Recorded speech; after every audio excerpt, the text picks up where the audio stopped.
Shalom everyone. My name is Yisrayl Hawkins and I'd like to study as a priest starting very soon.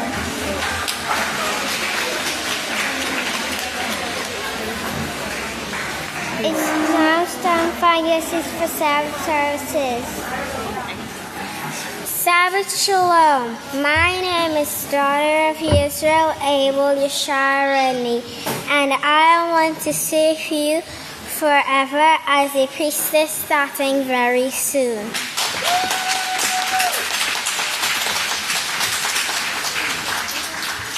It is now a privilege and an honor to present to you the sons and daughters of Yisrayl Abel now entering the sanctuary.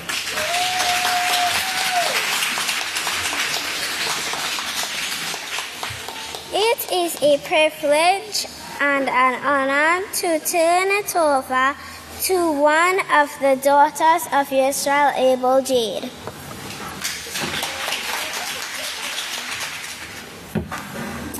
Shalom. I am daughter of Yisrayl Abel Peace, and I would like to serve as a priestess starting very soon.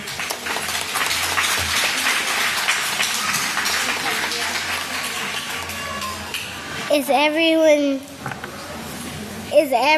rejoicing at the great Feast of Tabernacles?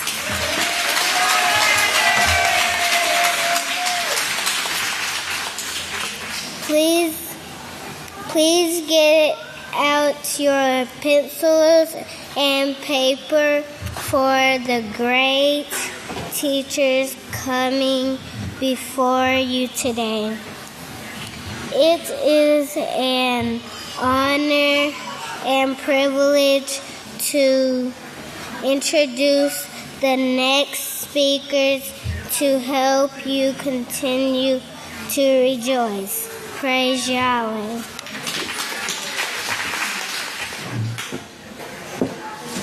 Shalom everyone. I will be talking about learning to rejoice. You may be seated.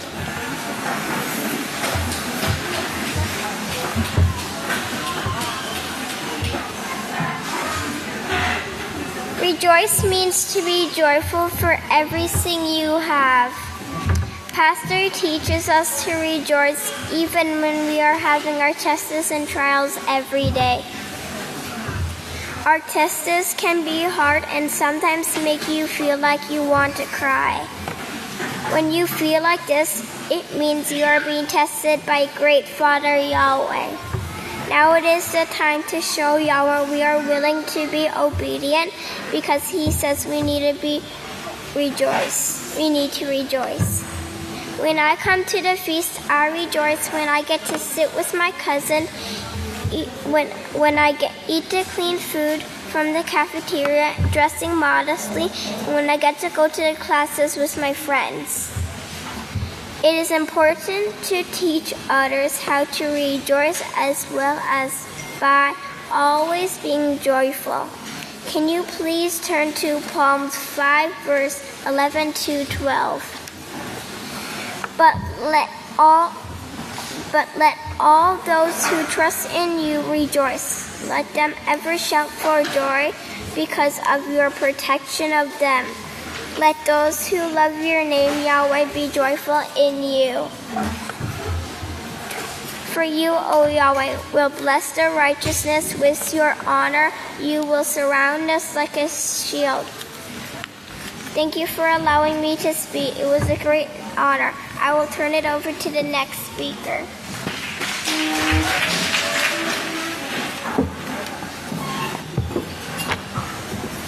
You may be seated.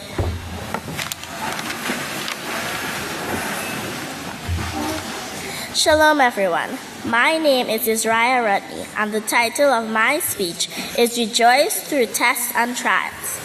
We have all been blessed to be called to Father Yahweh's great house in these last days. But with these great blessings come with great tests and trials. One sure way to help us through these tests and trials is choosing to rejoice. We can do this by remembering three things. Firstly, Yahweh is allowing this for my growth, and it is only when I pass my test can I add another jewel to my crown. Secondly, nothing occurs unless it is according to Yahweh's plan. Our tests are tailor-made for us to help us overcome our carnal minds. Thirdly, Yahweh is in full control. Our tests draw us closer to Yahweh and allow us to depend on Yahweh fully. Yeshua Messiah showed us this example during this time of great testing, when in the garden before his sacrifice, he said to Yahweh, "Father, if you are willing, remove this cup from me. Nevertheless, not my will, but yours be done." We must learn to say the same thing. In closing, I would like to leave you with a short poem.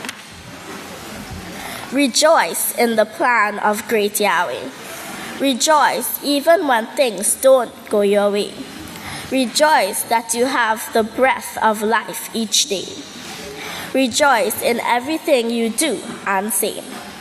Rejoice that you have been called out of this world. Rejoice, stand firm, be strong, and be bold.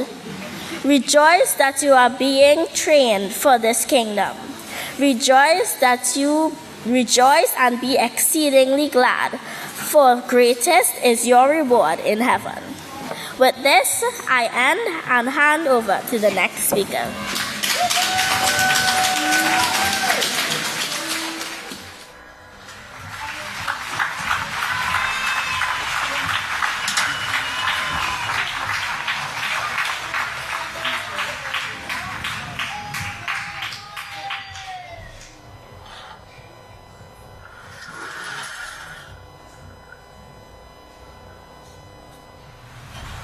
And at this time, we turn it over to the queens of the Great House of Yahweh.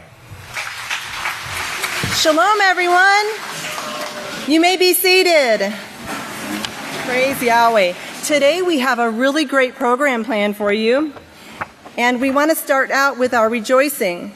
And I want to start out in the book of Israel, number 2, to kind of give you a little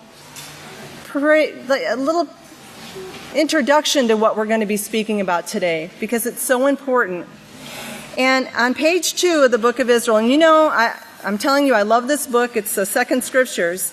And at the very bottom of page 2, it says, "The very highest being in the universe has written you a letter, inviting every single one of us to be a part of his staff. Brethren, that is an honor to me," Pastor says. "I know that the highest being in the universe is testing me." So, do you think he's testing us for just nothing? What did Pastor call it? The squeeze. So, really, from now on, I want us to start thinking of each other as a bunch of lemons. Okay? No, better yet, how about some olives? Have you ever seen an olive press? So Yahweh is allowing us to be squeezed. And there's a reason for this squeezing. I want everyone to listen as I read Pastor's words, and still in the book of Israel, number 2 here. And this is on page 86. And it says here, "Right now, I think if you had the power of life and death in your hands, you would probably not be strong enough or righteous enough to use it wisely." So see, we are tested. And yes, sometimes, saints of Yahweh, we are tested with one another. Okay? And there's a reason for this, because Yahweh has to see. He is about to turn all creation over to his children. That's us.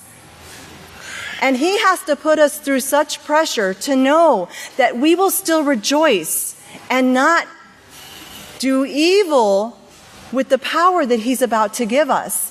That's why sometimes it seems like we're rubbing one another.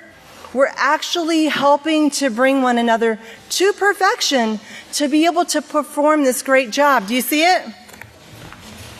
The last thing I want to read to you is on page 6 of the book of Israel, number 2. And Pastor says, he was reading here and he says, he's not going to forget your work. Remember, I said over and over that that's what it's about, the work of Yahweh, to prove that you love those that you haven't seen.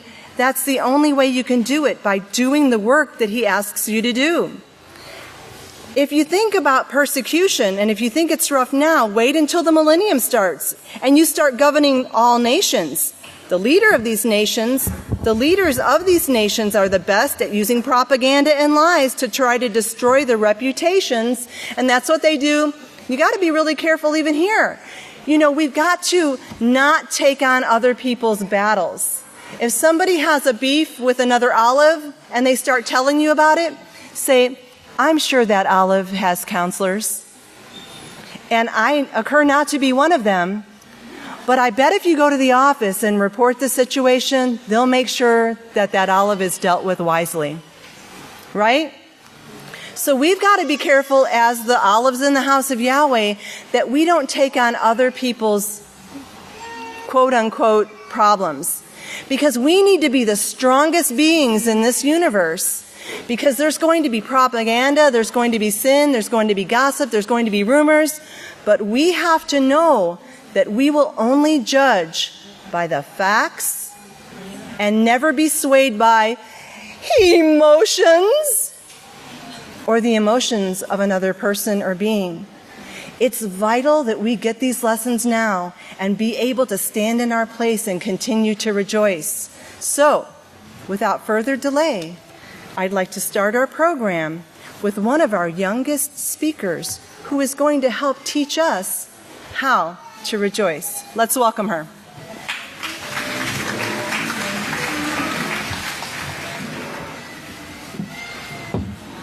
Shalom, everyone. You may be seated.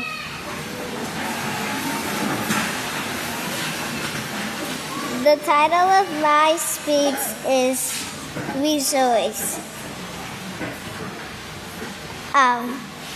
I will enter his gates with thanksgiving in my heart. I will enter his courts with praise, for this is the day that Yahweh has made. I will rejoice, for he has made me glad.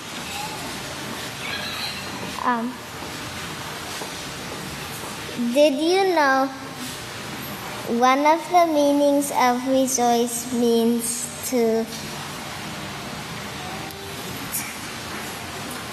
make others rejoice, and it's called like a ripple effect. Can I get my acronym, please?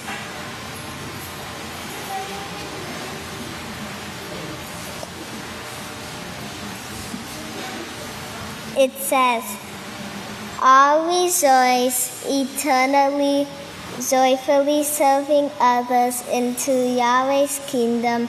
Come and see everyone rejoice.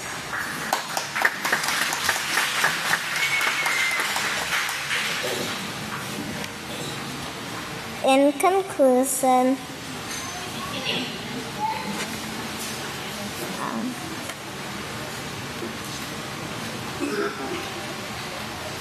may I please repeat? I will enter his gates with thanksgiving in my heart. I will enter his courts with praise. For this is the day that Yahweh has made. I will rejoice, for he has made me glad. And with this, I'd like to turn it over to the next speaker.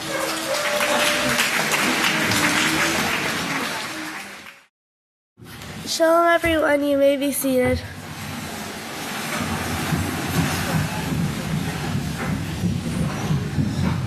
My name is Elmim, and today my title is Rejoice Always. What does it mean to rejoice always?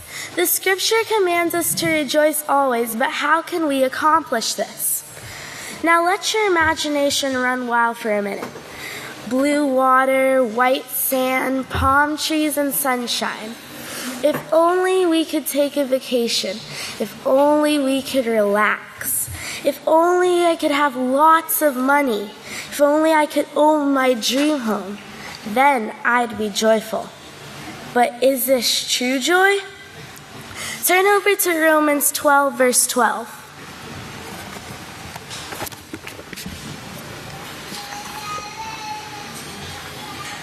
It says, rejoicing in hope, persevering through tribulation, and continuing steadfastly in prayer. Now please turn over to Romans 15, verse 13.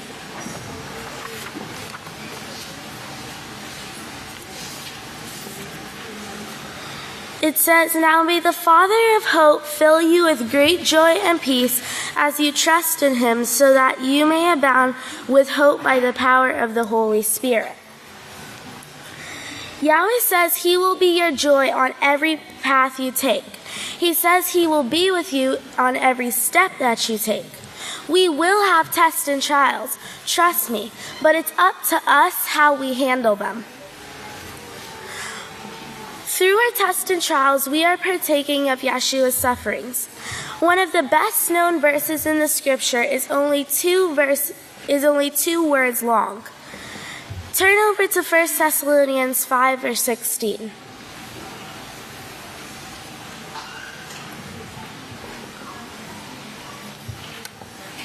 It says, rejoice always. 2 words, but a powerful message. But if joy doesn't come from all those circumstantial things, where does it come from? One hint can be found in 1 Kepha 4, verse 13.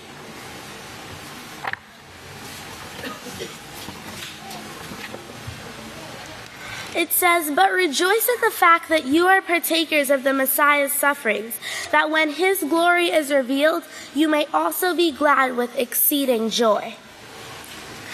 But how? Kepha speaks about rejoicing because I can partake of Yeshua's suffering. But how can suffering be joyful? Yeshua's sufferings were those he experienced so that our sins could be forgiven.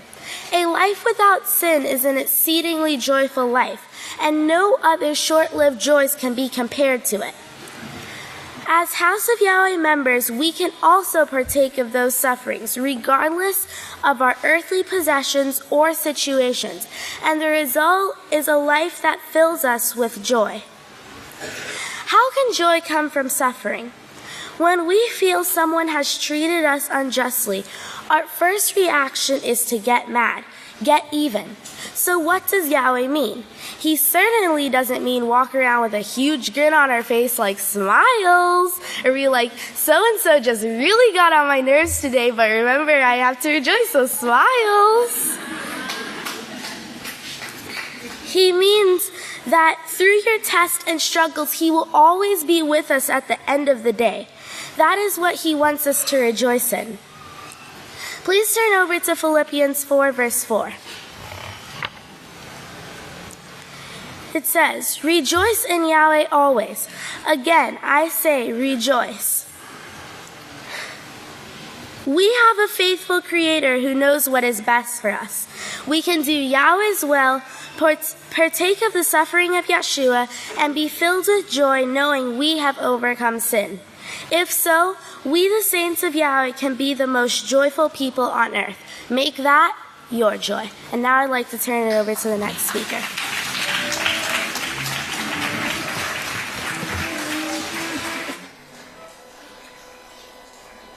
Shalom, everyone. You may be seated. Okay, so continuing on the theme for the feast, learning to rejoice. I'm going to be talking about learning to rejoice, knowing that we're living prophecy. Now, the world, they rejoice and find their joy in fun and in the worldly entertainment and their Ferris wheel joyrides, and they end up getting hurt, and we see that all over the news. But we, the house of Yahweh, we rejoice in knowing that we're the ones who will be stopping sin, suffering, misery, wars, and death. We find joy in our tests and trials, knowing that Yahweh is qualifying us for the greatest kingdom ever that will put an end to sin. Now, if we only focus and look at our present situations or our circumstances, we would never feel and experience the joy of the great plan of Yahweh. We would be as the rest of the world, wanting to kill ourselves. We rejoice in no matter what our tests and trials are, Yahweh is shaping and molding us into what he needs us to be. And we will do away with all the misery and the pain and suffering, and we will wipe away all the tears and the cause for tears. We have to see beyond our day-to-day grind. We have to see beyond the cares of this life. We have to see beyond the deceitfulness of riches so that we never become one of the 3 out of 4 that fall away from Yahweh's house. And that's where we have to learn to find joy and rejoice in Yahweh's way. And in Matthew 6:33, on page 733, it says, "But seek you first the kingdom of Yahweh and his righteousness, and all these things will be added to you." Seek you first? Yes. Let this be the first thing in your life. If not, Satan will take you out. In Deuteronomy 12:5, it says, "Seek the habitation, seek the house of Yahweh." You did that. You're sitting in it right now. But we can't start to see it as a burden. We can't look at sitting down and studying as a burden. We can't see, oh, I have to go to work today. We can't see it as a burden. And that's where we let our own problems cloud our view of the overall picture of the great plan of Yahweh. We have to continually seek the kingdom of Yahweh. You can't just, okay, I found the house of Yahweh, I came here, and then I can just do whatever. You have to continually study. You have to build up your storehouse of knowledge so you can be one of the wise virgins. And soon studying and being involved in the work, it will no longer seem as a burden to you. It will become something that you enjoy and you look forward to. In 2 Kepha 3, on page 963, it says, "Nevertheless, we, according to his promise, look for a new heaven and new earth in which righteousness dwells." The world, they find joy in things that only last for a while into the 1 hour burning. But the joy we find in Yahweh, it lasts forever. Only righteousness and those who practice the 613 laws of Yahweh will dwell in the new heaven and the new earth. Seek first the kingdom of Yahweh and find joy in it, because through it we see the complete plan of Yahweh. The house of Yahweh will be the ones that will stop the suffering and the death on this earth and bring peace forevermore. Rejoice, therefore, and be exceedingly glad, because we will forever guard and keep Yahweh's way. And with that, I'll turn it over to the next speaker.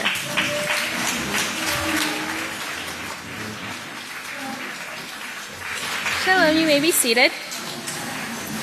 The title of my speech is Joy in Yahweh is Your Strength.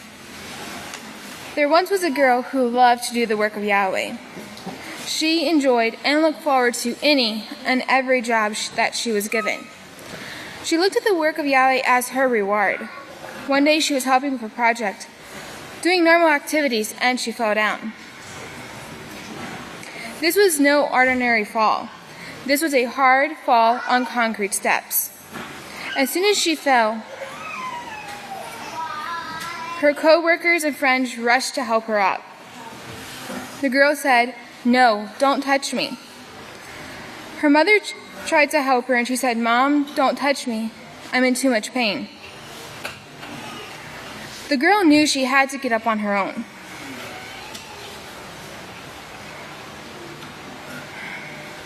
Her friends and family did what they knew to help her. They prayed.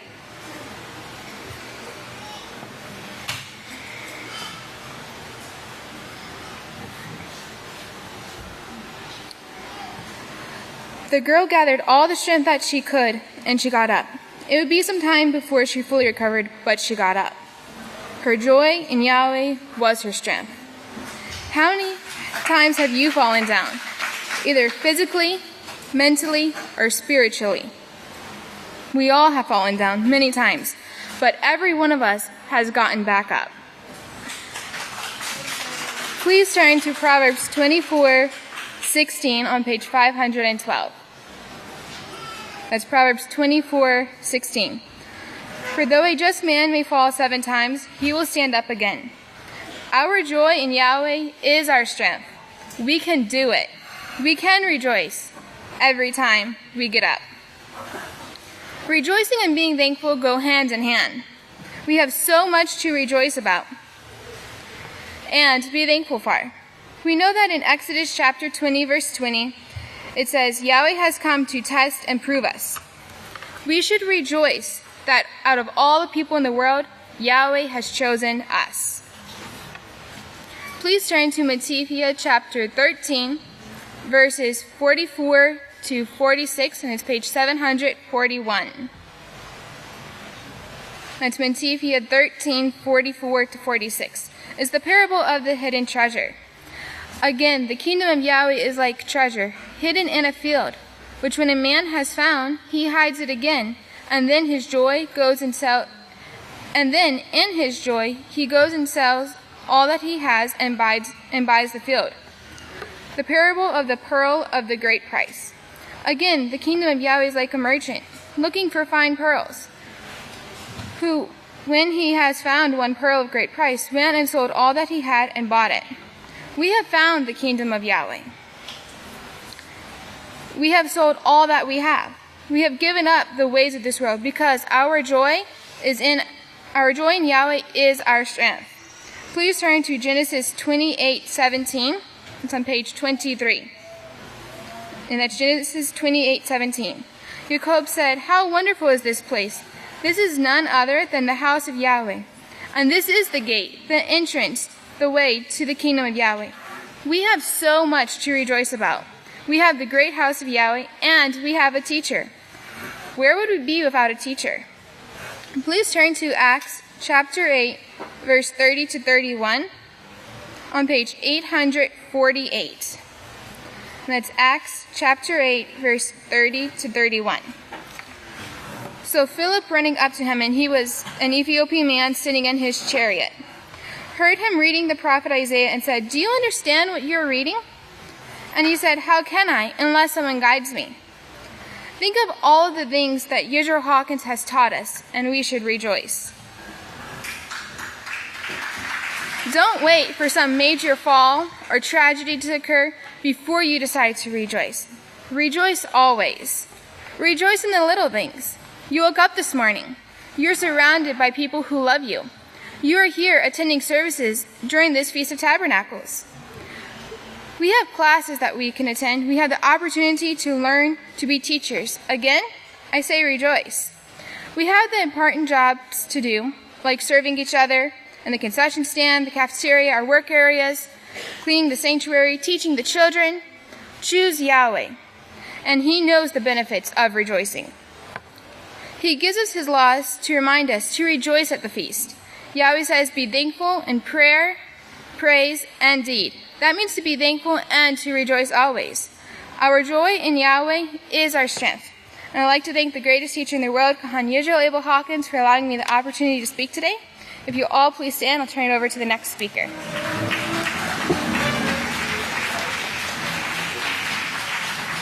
Shalom, everyone. You may be seated. I'm going to continue talking on the topic of rejoicing and rejoicing at Yahweh's feast and learning to rejoice and the different things that we need to keep in mind to remember what Yahweh says about rejoicing and things that bring joy, and also about obedience. So if you turn over to Deuteronomy chapter 12, and you guessed it, verse 5, the scripture that everyone's been reading this feast, it says, "But you are to seek the habitation of your father, the house of Yahweh, the place which your father Yahweh has chosen out of all his tribes, your tribes, to establish his name, and there you must go." And that's where we are here at the feast. In verse 7, "There in front of Yahweh, your father, you and your family shall eat, and you shall rejoice in all that you have put your hand to do, or that you're assigned to do, because Yahweh your father has blessed you." Notice a lot of blessings come because we're keeping the feast. In verse 8, "You must not do at all as we're doing here this day, every man doing whatever is right in his own eyes." Now, must not, if you remember Genesis 2 verse 17 where it said you must not eat of this tree because starting with the day eat of it dying you will die. It's the same thing it's saying here, you must not go doing what Deuteronomy 17:9 said, go to the priest and don't go to the left or to the right. We must do everything that we're instructed to do and make the effort to come to everything that we can. Like the announcement said, if there's something that we're called to do, come and do it. And those are things that help us bring joy when we have the righteous fellowship. And also in verse 7, the word rejoice. If you turn over to Isaiah 58, where it talks about the Sabbath day,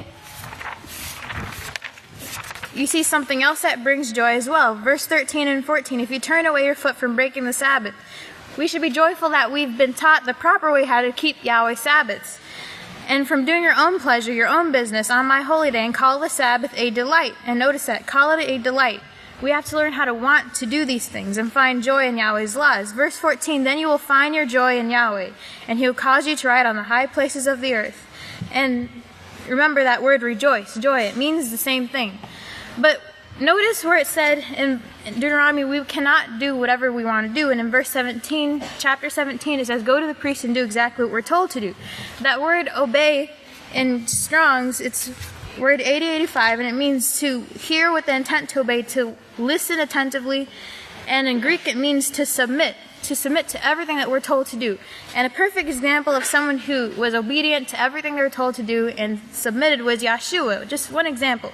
But there's many. For example, in the book of Hebrews chapter 11, it said, it's the faith chapter. It talks about a lot of people who they obeyed and they lived by the faith. That's living righteously according to Yahweh's laws. And they put their trust in Yahweh's laws and Yahweh's prophecies, just like we do here today because we have a teacher. And remember, whenever we do righteousness, like Pastor said the other day, it brings glory to us because the beings in heaven are knowing that, we're proving ourselves to Yahweh for the positions that he wants to give us.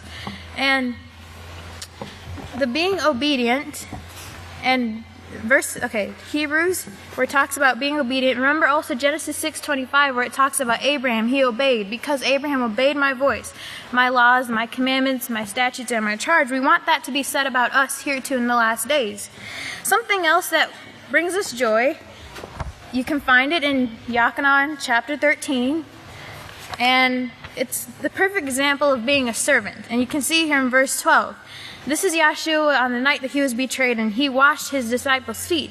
And it says we are to follow Yahshua's example. After he had washed their feet, he put his talit back on and sat down again. Then he said to them, do you understand what I've done for you?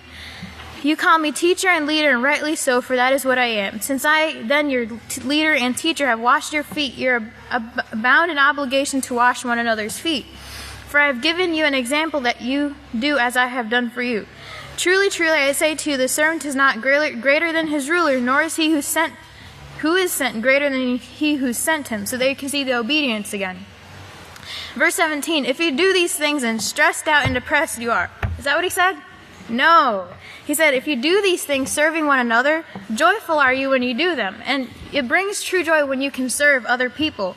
And not just serve because you're put on schedule to do it, you're assigned to it. No, do it because you want to do it. And that's what you've been taught to do, and the things that we are doing here on earth are going to be used in Yahweh's kingdom forever. This is Yahweh's kingdom on earth. Joyful are you when you do them. And also, something else that brings us joy is knowing, like one of the speakers said, that we're living prophecy and the promises of Yahweh. And if you could turn to Revelation chapter 2, and you can see many times where it says, like, for example, in verse 7, he who has an ear, let him hear what the Spirit says to the called out ones of the house of Yahweh.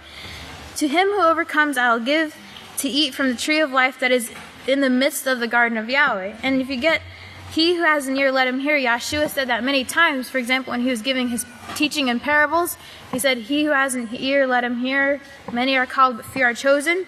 That word hear again, it means hear with the intention to obey.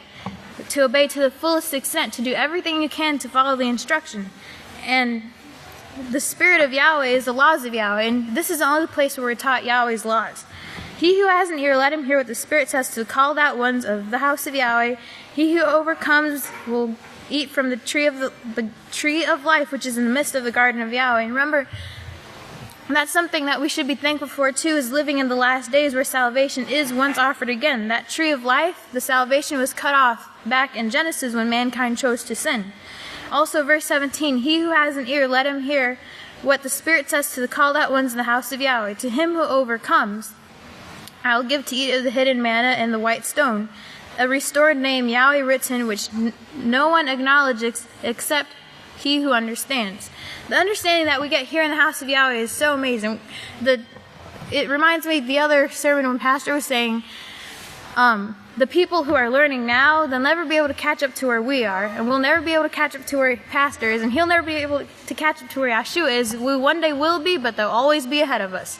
And that's something to look forward to. We should take every minute that we can to study, come to every class, and to find joy in it, and to encourage each other to do it. And remember that these things that are done here in Yahweh's house on earth are going to be used forever in Yahweh's kingdom. Now with this, if y'all please stand, I'm going to turn over to the next teacher.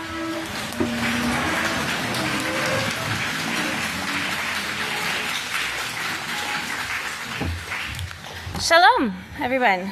Before you be seated, I'd like to ask you all a question. What is the theme for this feast? Okay, everybody must be still sleeping. What is the theme for this feast? Awesome. You may be seated, please. May the peace of Yahweh be with each and every one of you. I'd like for everybody to just take a moment and think about your first feast that you came to, your second feast, your third feast. How was it? The challenges, the joy that you felt, that you encountered. Now I want you to think about those who are new here, this feast, last feast, the next feast to come. How are they feeling? Are they experiencing, joy or challenges, tests and trials? Maybe there was times that you felt alone at your first feast. I know I did a couple times.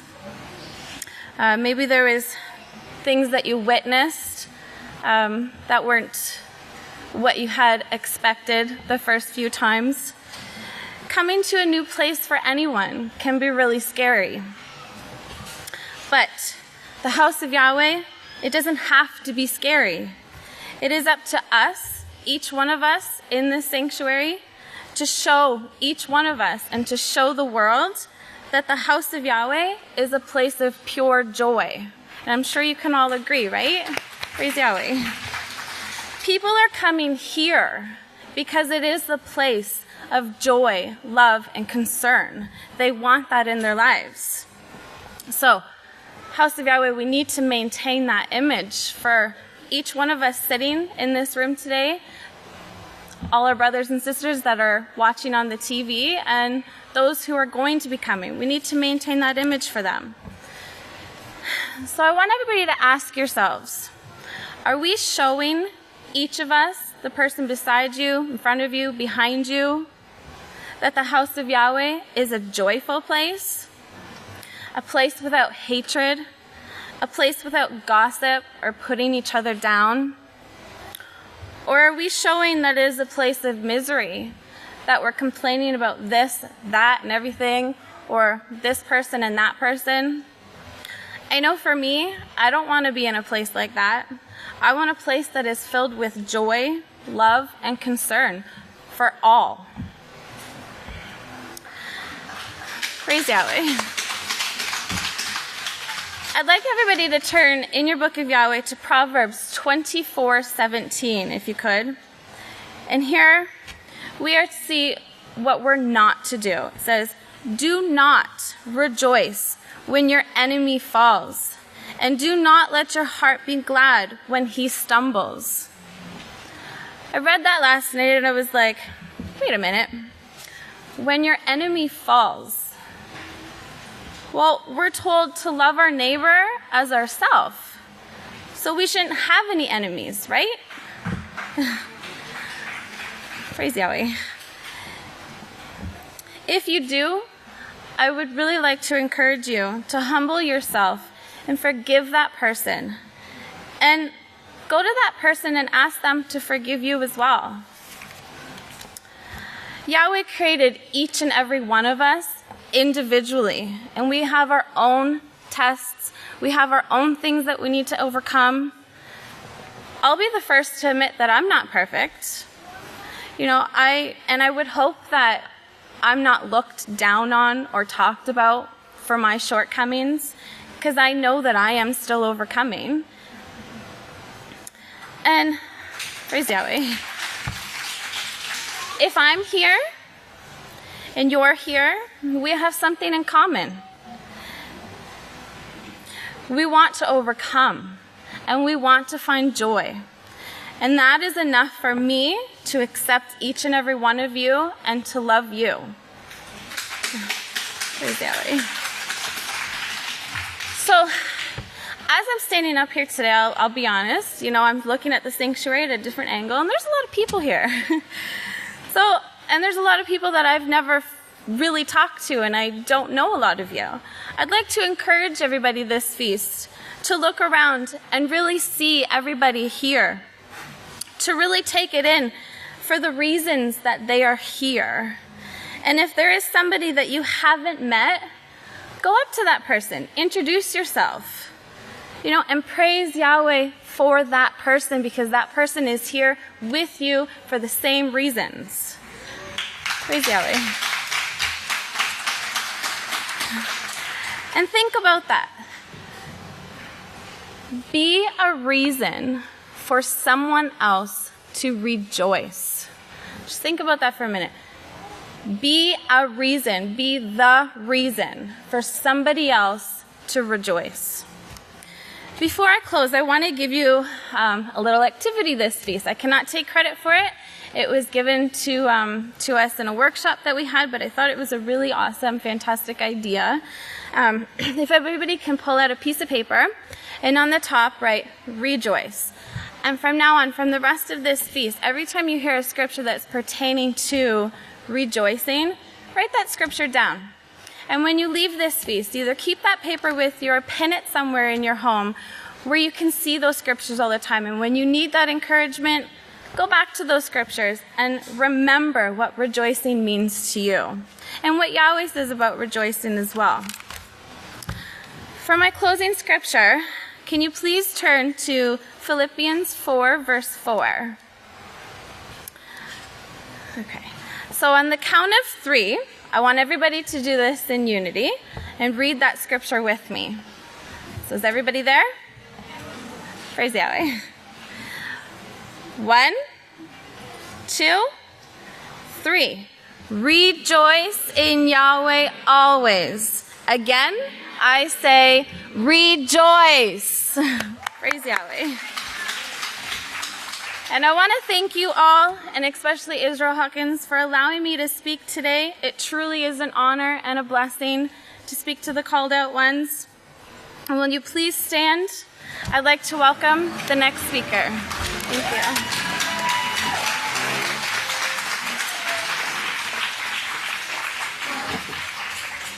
you. Shalom. You may be seated.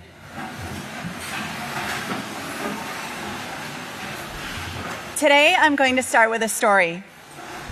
At my job, my boss hardly lets a conversation go by where he doesn't say something like, "Boy, I sure have a bad memory," or "I used to be able to remember those kind of things, but I can't remember anything anymore." Or, "My memory is just terrible." And every time I hear him talk like this, I think, does he realize that every time he tells himself he can't remember anything, he is simply reinforcing that idea in his mind? No wonder he can't remember anything, right? He tells himself this constantly, and his brain believes him. I share this story today to get us to think. Are we like this person that I work with? Do we tell ourselves on a regular basis things that are self-defeating, negative, destructive? Do we hear ourselves say, "I am such a failure," or I'll never overcome that," or "I'm not going to make it, am I?" Our thoughts and our words are very powerful. And it's easy to fall into the bad habit of thinking, "Woe is me." Now, there are tons of self-help books out there to try to guide people into leading a more positive, joyful life.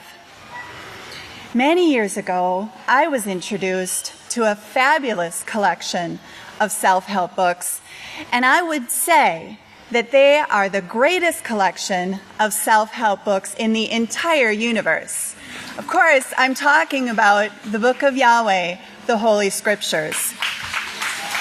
I am honored to speak with you today and share with you just some of the things that these mighty men, these authors, have written for us to teach us how to be positive, joyful people. Now, these men who wrote these books, do you think they never had anything go wrong in their lives? Oh no. These men were shipwrecked, they were thrown in prison, they were beaten, they were slandered, mocked, and even murdered. Yet the words that they wrote bring us comfort, and they teach us how to rejoice even though they were written thousands of years ago. For example, Philippians 2:14 says, "Do all things without murmurings and disputings or complaining."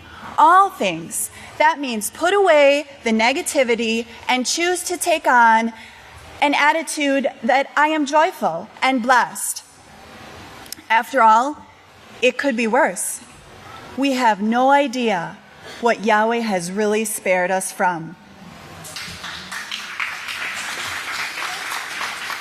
Being able to do all things with a positive, joyful attitude starts with our thoughts. Proverbs 27:19 states, "As a face is reflected in water, so a man's mind reflects the man." Let's strive to make our reflection positive. How about Jacob 1:2-4? "My brothers, sisters, count it all joy when you fall into various temptations and trials, knowing that the testing of your faith develops endurance. And let endurance have its perfect work, that you may become perfect and complete, lacking nothing." We also know that Matthew 19:26 states that with Yahweh, all things are possible. We can learn to rejoice if that is our desire. We can choose to see the glass half full instead of half empty. And we can take the lemons that life hands us and make lemonade. It's our choice. Deuteronomy 30:15-19 tells us that Yahweh sets before us this day a choice: life by righteousness or death and destruction. Can we see how negativity and complaining leads to death and destruction? It's called self-fulfilled prophecy. The more we tell ourselves defeating, destructive things, the more we believe them. The more we refuse to find joy in every situation, the harder it becomes to make progress toward complete righteousness. We have to work at thinking positively, because the carnal mind can easily trap us into thinking negatively, doubting others' intentions, and jumping to the wrong conclusions.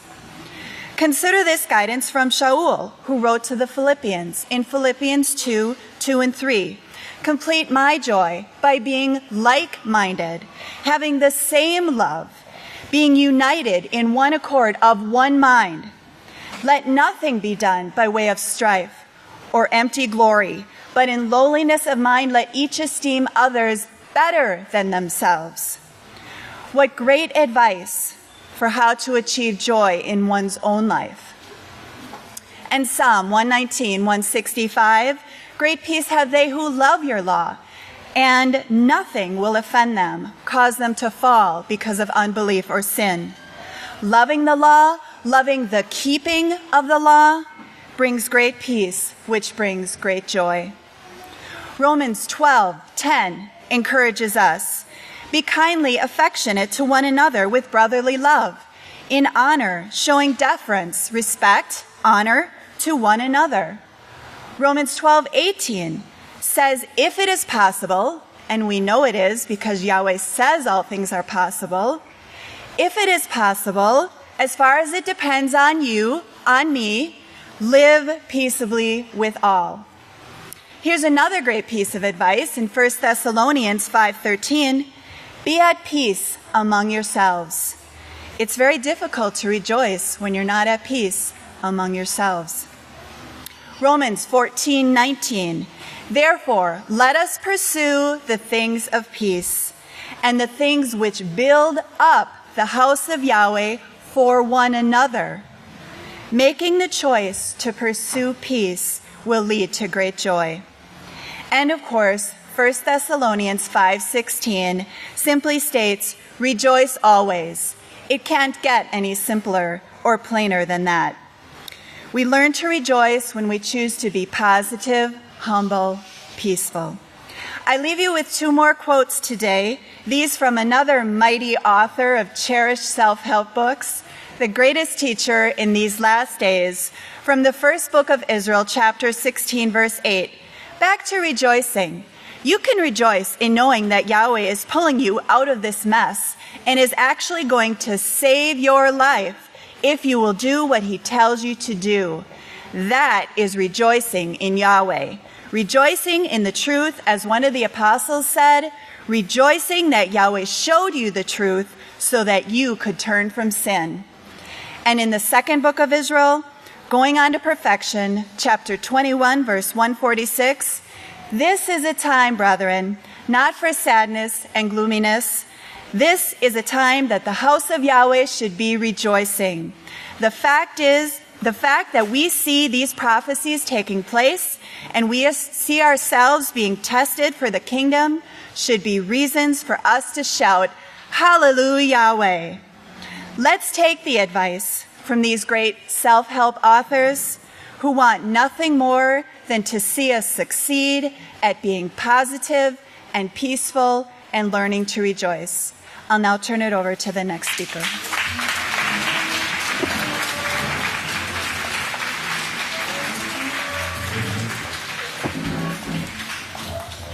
Shalom, everyone. You may be seated. Rejoice and be exceedingly glad, for greatest is our reward in heaven. I want you to look at this here thing on the overview. We can all see that Yahweh's name is Yod-Heh-Wah-Heh. And the numerical value of that is the 5 plus 6 plus 5 plus 10 equals 26. Now, before we show you what 26 means, do you agree that Father Yahweh wants us to be just like him? Yes or no? Yes, okay, we do. Okay, so let's see what 26 means in the Hebrew Strong's Concordance. 26 means Father of joy. So this feast, Yahweh is really telling us to be joyful and that he is the Father, which we know Father means teacher. He is the teacher of joy. Now the next overview, as she gets that ready to be put up, I want you to remember that in 4004, Yahweh put the first man on the earth, 4004 BY. And now in 1933, we have when the overseer existed. He was conceived in the womb. When you add those two numbers together, you get 5,937. And what that means is that it means to jump for joy. So you see, isn't that amazing that Yahweh really is glorified through Israel? That everything that Israel does, every number that comes with it, it coincides with how Yahweh is. And we know that the overseer, he is the most joyful man in this whole world. And he's seeing the completion of Yahweh's plan being brought to the fullness. So then I went and I looked up what the 1934th verse in the book of Yahweh is. And that is Exodus 15:13. And that, remember, that is the year that the overseer was born. Exodus 15:13 says, "You in your mercy have led the people you have redeemed. You have guided them in your strength to your holy habitation." And in these last days, that's what Yahweh has done through our overseer. This is the verse that coincides with the year that he was born, and that is through the strength of Yahweh, which is his laws and his prophecies spoken about in Malachi 4 verse 5, Romans 1:16, the strength of Yahweh, the laws and the prophecies are our strength. So you see, we have very much to rejoice about, that Yahweh has led us through pastor to have redemption, that our redemption is drawing near. So now in Zechariah, you remember in Zechariah chapter 6, Zechariah means remember. Remember Yahweh. Zechariah chapter 6, verse 12 is where Yeshua is told by Yahweh to behold the branch, to behold him. And then in verse 13 it says, yes, he will build, talking about the overseer. He will build the house of Yahweh. He will bear glory, and he will sit and rule on his throne. He will be a priest upon his throne, and the council of peace will be between them both. Do you have that one there? Yeah. Now you can see on the screen here it says, remember is what Zakar means. Yahweh's 613 laws. And also, we were told that in the Sanhedrin, that the one who sat on the left side of Yahweh meant the brother of the king.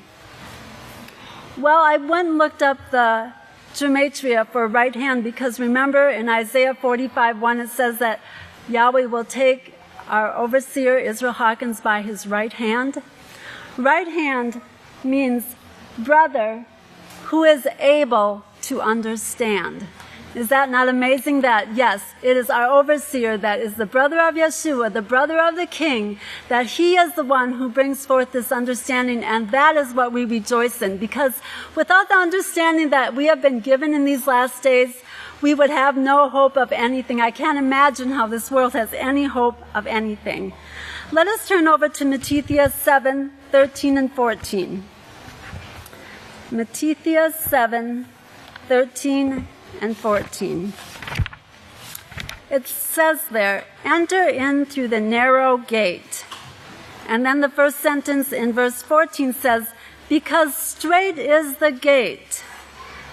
Now, let's look over to Genesis 28, and I know Deaconess Leah talked about this. Genesis 28, verse 17, about this gate. It's on page 23. And he was afraid and said, how wonderful is this place! This is none other than the house of Yahweh, and this is the gate, the entrance, the way to the kingdom of Yahweh. It is at this gate, sisters, that Yisrayl Hawkins and the mighty priests of Yahweh straighten us out at this gate. Straighten us out at this wonderful gate of the house of Yahweh. Are you rejoicing that Yahweh is straightening you out? Yes, I am. I am so rejoicing, and I need a lot of straightening out sometimes, but praise Yahweh, he gives us the strength to endure, to take what we need to do and rejoice in that. Now, I just want you to notice, once again, our pastor, Yisrayl Hawkins, is glorified here because look at, this is chapter 28, which is one of his lot numbers, verse 17, which is another one of his lot numbers, and it's talking about him building this house of Yahweh and standing at that gate and making the corrections and guiding us in the way that we should go. At this time, I want us to take a little moment just to think about the Day of Atonement and about the refugees. At workshop, we were talking about the refugees and how they have to do without food and water because of their circumstance, not because of choice, but because of what they had fallen into, what Yahweh allowed mankind to have to go through. They are suffering. But we on the Day of Atonement, out of choice, we give up our water, we give up our food, we set aside that money for those that are yet coming. Now ours is choice, and theirs is circumstance. But consider this. When Yahweh draws them here to his great house, and they realize what we've done on the Day of Atonement out of choice, not circumstance, they are going to say, what other nation has such righteous laws and statutes as this nation right here? And what other nation has their gods with them the way that Yahweh is here with us? They don't have that, but they will, and they will want to serve Yahweh because they will see what Yahweh did for them and what Yahweh's calling to them. They'll be thankful for every test that they had to go through because, we all know that every test that we go through, every test makes us love Yahweh because we hate sin. And hold on to that. When Pastor said by looking at that, those news articles that one week, it was just over and over, many of them, it was almost like you couldn't take much more. And he said, looking at this and knowing what sin brings is greater than gold. It's greater than gold because when you see the suffering and what with life without the laws of Yahweh brings, and you understand it, that is gold to us because that will make you hold on to great Father Yahweh even more. So, our strength is in Yahweh. Colossians 3:15 says, let the peace of Yahweh rule in your heart.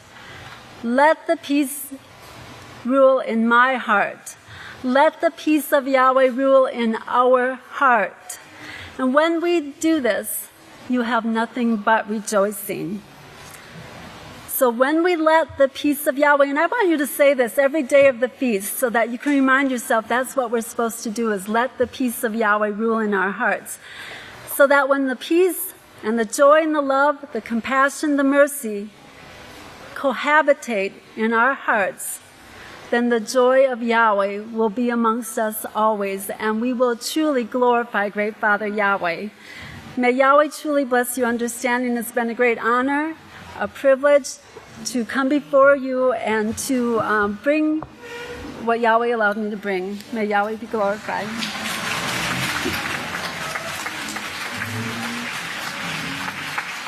Shalom, you may be seated. The problem with being one of the later speakers is everybody takes your speech and it's all picked apart by the time you get up there, but that's okay. So I want to start off with something that Pastor said in his sermon many years ago. And he was talking about someone who was trying to overcome saying bad words. And he said that he told them to plan in advance what you're going to say and practice it. And he said, I think it was a brick, he said, go put a brick in your path, walk in front of it, and then stub your toe. But plan in advance what you're going to say when that pain hits, and then practice it. And so I've never forgotten that example because that's a tool that I use, to this day to be able to replace negative thoughts and turn them into positive ones. And, sometimes when I'm really going through something and I'm kind of letting myself get down, I've got these notes that I have reminders on them, and what I put on them are memories that I have, so that I could look at those notes and remember the positive memories that I had, so I can dwell on those instead of the negative ones that I start feeling whenever I get those negative feelings. And I was looking at the notes the other day, and I thought, these all have one thing in common. They have one common theme, and it was all from the feast. It was all feast memories. And I was thinking I didn't do it on purpose. I had put these together a long time ago, and it just so occurs when I was thinking of the memories that I wanted to use to replace, they just also occurred to be at the feast and the times that, I had rejoiced and whatnot. And so, sisters, don't get me wrong, I've had some not so positive experience as well, but the point is, those are the experiences that I choose to not dwell on, because as we know, not every single moment of our lives is going to go smoothly, right? But it's the choice that we make of which we dwell on, the moments that not go smoothly, or the ones that we found that we rejoiced in and that were positive. And so we should choose to replace those negative ones with the positive ones, and that will help us to be able to rejoice. And, the thing with feast is it gets very busy. It's nonstop. It can be exhausting, but it's according to our mindset. And we've heard a lot about mindset over the last few weeks, and we heard a lot of it on atonement. And it's how we process that time and according to how we make the most of it, and what we should be doing is going the extra mile to make sure that the feast is enjoyable, not only for ourselves, but for those of us around us as well. We can be a part of each other's overcoming journey, and we should want to be a part of each other's overcoming journey. And I'm not talking about getting in, other people's business to find out what they're overcoming. That's not what I mean. I mean, not intentionally being difficult with each other and making that effort to go that extra mile so that, we are not a stumbling block on purpose to someone else, and so that we're helping them to make those positive memories and to be able to rejoice at the feast. And that's what we should be focusing on, because do you not agree that the tests and trials are way much more easier to endure when we're able to rejoice through them, right? So I want to share an example with you. So my very first feast, I can remember walking into the sanctuary, and must have been really early before services, because we were looking for a place to sit. And this was like 19 years or so ago. So there was no wall yet. We didn't have the separation yet. So we were trying to find a place to sit, and we saw all these metal chairs, and we saw some that were really comfortable looking chairs. And so, I said in my head, I was like, let's get one of these chairs, because there's like hardly anybody in here, and we didn't know. And he's like, I don't know, I think we better pick the metal chairs. Well, I had a lot to learn. I'm like, but there's no names on them. Let's go ahead and just get one of these comfortable ones. So he's like, I tell you what, you go ahead and pick one of the comfortable chairs, and I'm going to wait over here and see what occurs. So, okay. So I picked the most comfortable chair I could find, right? It's like this recliner looking chair. And I'm sitting down and I'm just rocking that. I'm like, this is the life. We're going to have great services, So finally people start coming into the sanctuary, and then I saw this older woman who was walking down the aisle towards me, and she had a really big smile on her face, and she's like, Shalom, first feast, huh? And I'm like, how did you know? And she's like, it's great to see you, and I'm flashing this reassuring smile over to my head, and so she's like, so where are you from? And she's going on and on. So we chit-chat for a while, and she made me feel really comfortable. And she's like, well, let me show you how the chairs work. So all the metal chairs are, for those who don't pretty much live here. The ones that live here, we have our personal chairs. You just so occur to be in mine. I'm like, my head's like all the way on the other side of the sanctuary by this point. And so, but I thought back on that, and I thought, that she used such wisdom in the way that she did that, because I was brand new. I didn't know anything. And she was able to discern that, and she didn't offend me, and she didn't tell me how nasty and disgusting I was because I was sitting in her chair and had I not cleansed yet and whatever. So that was a really pleasant experience, and I will never forget that memory that I have, and I try to use that same example, but that's how we should be using wisdom and discernment within the way that we react with each other. We've got a lot of new people coming very soon, and these things are important to remember, that these experiences, we can help them to make them positive and to not offend and to help them to be able to rejoice, because I still rejoice all these years later, remembering back on that positive experience. And so, I just want to reiterate the fact that, we have to always correct sin, right? We don't let sin slide. But 1 Thessalonians 5:14 says, now we exhort you, brothers, warn those who are unruly, not keeping in ranks out of order, right? So we do have to correct, and that's a fact. But comfort the downhearted, support the weak, be patient towards all. And that's where that using that wisdom comes in that situation. In every situation that we're dealing with, we should use that wisdom and discernment to make sure that we are helping others to rejoice as well. So that same feast, Pastor Head back then, he had these meet and greet sessions where he, that particular one, he had made this really big batch of chili. And so everybody who it was their first feast would come and line up in a row in this room, and he would be at the bowl of chili, and he would be talking to all the new people. as they were going through the line. And I just remember I was so nervous to speak to him because, you know, this is the overseer. My heart was pounding. And by the time we got up to him, he had the biggest smile on his face, and he's like, welcome home, you know, and he just made it so relaxing and wonderful, you know, and you really felt welcomed, and all that nervousness just goes away. And again, you know, he went out of his way to make sure that the new family could rejoice that feast. And that's another positive memory that I have written on my card that I use to replace when I start having those, you know, those negative thoughts. And so we should wake up in the morning and not say, well, I hope so-and-so's in a great mood today because I really need to rejoice. Or I hope so-and-so took her, you know, supplements today because I don't feel like dealing with her. But it shouldn't be what can sister so-and-so do to make my day better to rejoice? It should be, what can I do to help my sister rejoice today? That should always be our mindset. That's being a servant. That's being like the overseer. That's being like Yeshua. That's being like Yahweh. So we always need to remember that. In the first book of Israel, pastor said, don't forget to rejoice at the feast because it is a command. It is not just a request.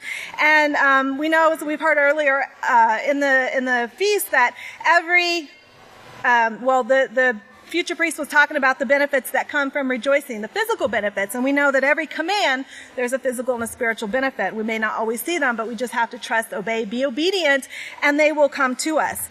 So I just encourage us to make memories this feast that's going to help us to carry through the next few months until the next feast, so we can do it again then. You know, use them to dwell on, to replace those negative thoughts, so that when that, you know, that poison creeps in your mind from those negative experiences and negative thoughts, you know, we will have those examples to be able to replace them and to dwell and to be joyful through that time, so that we can be an example to others, you know, and when we're an example to others, they will too want to carry on that same example. And again, it's all about teachers, becoming teachers, teaching teachers to teach, right?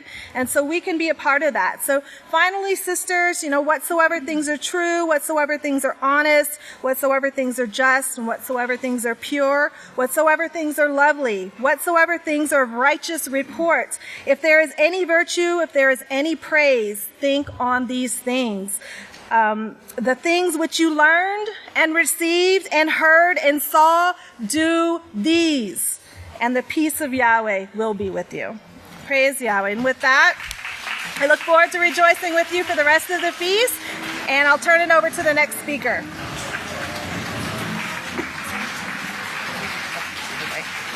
Shalom. Please be seated. Praise Yahweh. We're going to jump right into this today. And I want to start with a quote from our overseer. And I had to chuckle because did you notice 2 speakers already have referred to the second book of Yisrayl, Going On to Perfection? Did y'all notice that? Yeah, this is the book. I'm telling you. If you're not sure what to buy this book, okay? I cannot say enough. And I promise you, I got this book out last night. Well, no, it wasn't last night because I prepared way ahead of time. But I got this book out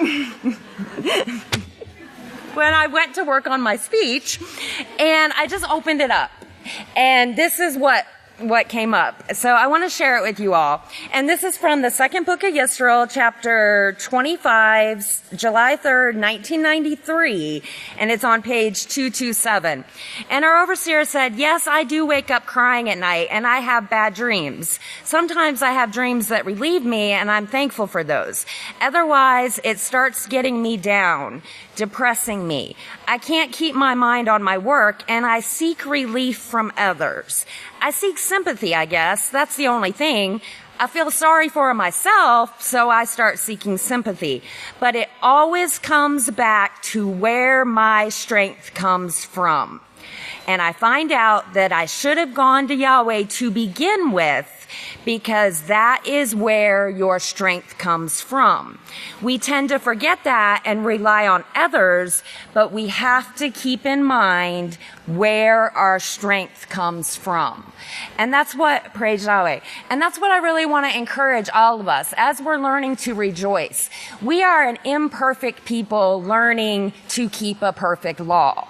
But we cannot look to one another to bring us joy. to make things better for us. We have to rely on our strength, who is Father Yahweh. And, when we first came to the house of Yahweh, we learned certain words came from the names of gods, right? And one of those words was happy, the word happy. It's an Egyptian river god. So we started to replace it with the word joy and joyful. But I think sometimes we still have that connotation of that word happy in our minds. You get what I'm saying? That we think rejoicing should be being happy. And that's really foolishness, because happiness is the way of the gods. It's fun. It's entertainment. It's let me get this and then I'll be happy. Let me get that and my life will be so wonderful. But joy, true joy, we find that in the scriptures. Let's turn to 1 Kepha 1, verse 3 to 9. It's on page 957. 1 Kepha 1. And it says, "Blessed be Yahweh, the Father of our King, who according to his abundant mercy has begotten us to a living hope through the resurrection of Yeshua Messiah." Skip on down to verse 5. "Who were kept by the power of Yahweh through the faith." Verse 6. "In this you greatly rejoice, though now a little while you must suffer grief through manifold temptations, that the trial of your faith, being much more precious than gold, might be found worthy of praise, receiving the ultimate result of your faith, the salvation of your souls." So yes, we do have to suffer for a little while through our sins, through our bad choices, through the sins of generations before us, but that doesn't take away from our joy in Yahweh. Because we truly rejoice when we understand Yahweh's plan is coming to pass. And I don't just mean his plan for all of mankind. I mean his plan for your life, your own personal life. And I want to lay out a picture to you all, because we can't pretend like we're victims. Yeah, have you ever seen people who are victims? Nothing's ever their fault. Everything occurs to them. They were just walking down the road, keeping Yahweh's laws, and everything occurred to them. You ever known people like that? We are not victims, my sisters. We are not. We are making a choice to keep Yahweh's laws. And we have, praise Yahweh. And we have got to get that Christianity out of our minds, that to be a saint, you have to be miserable. That is Christianity. We rejoice in the fact Yahweh's plan is coming to completion, and we are not victims. And I want to lay out for you all, I have this picture in my mind. I don't know if this is how it really occurred, but we'll go with this. I picture Yahweh standing before the sea of glass, this humongous light table like the press room uses. And before he ever created mankind, he laid out everything. 6,000 generations of people went out on this light board. Now think of this. This man, this woman, okay, I have to figure out their genetic makeup, because remember, Overseer said Yahweh could see years down the road how things would end up. So he had to figure out this genetic makeup of what man needed to be with what woman to produce what offspring.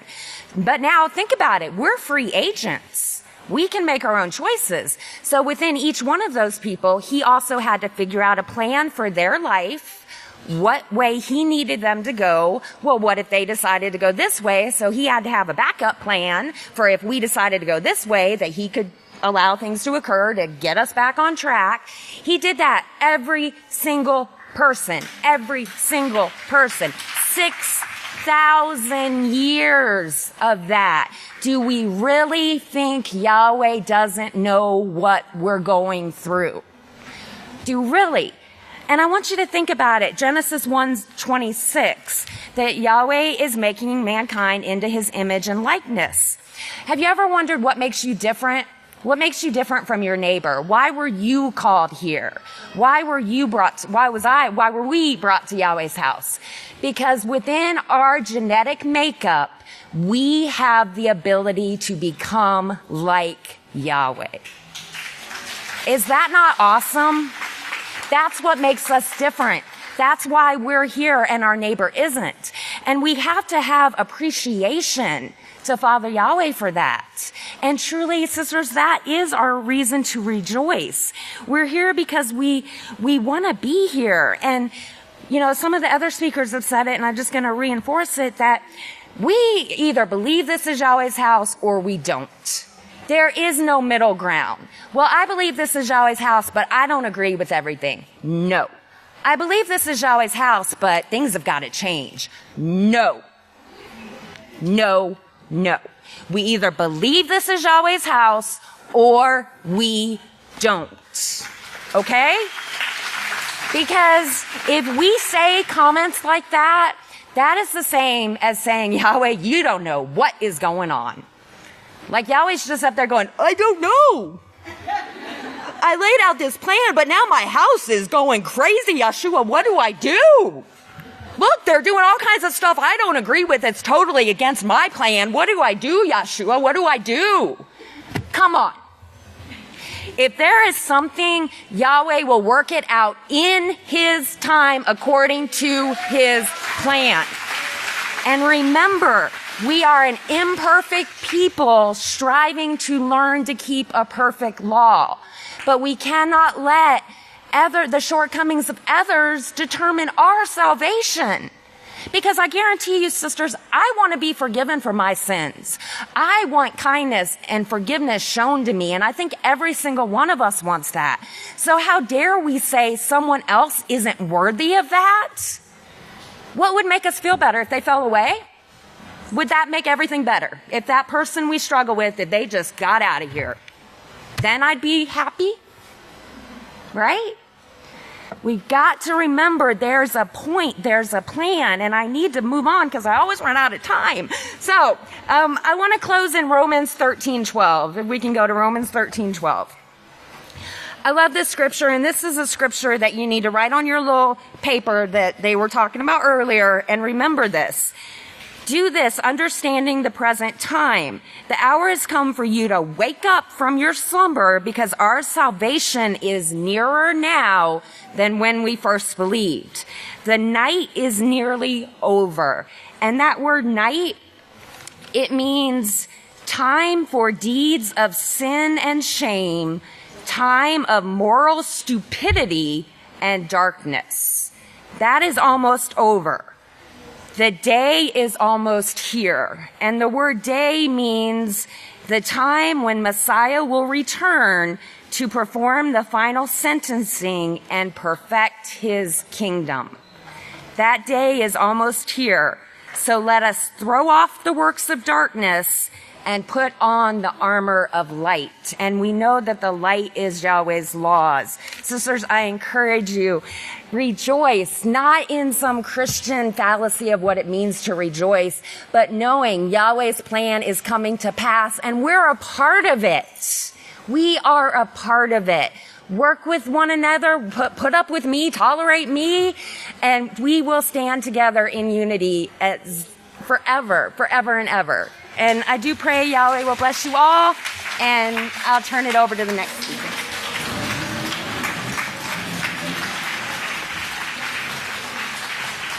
Shalom, everyone. You may be seated, and may the peace of Yahweh be with each and every one of you. I would like to make a quick announcement. Today is the women's soup line. Okay, so don't forget your bowls at the Women's GS. And I know Pastor's been working really hard on something special, because I say, Pastor, I don't think we have enough tables for the hot soup. I mean, they're just going to spill over their laps. So he made this marvelous thing. It's actually a wooden tray. You can put your bowl on, and it fits perfectly. See? I'm telling you, Pastor, he's marvelous. He always has the answers, okay? Never come with him with all the problems. He has the answers. Okay, so now to what I want to talk about today. The title of my talk is Receiving Yeshua's Joy. Receiving Yeshua's Joy.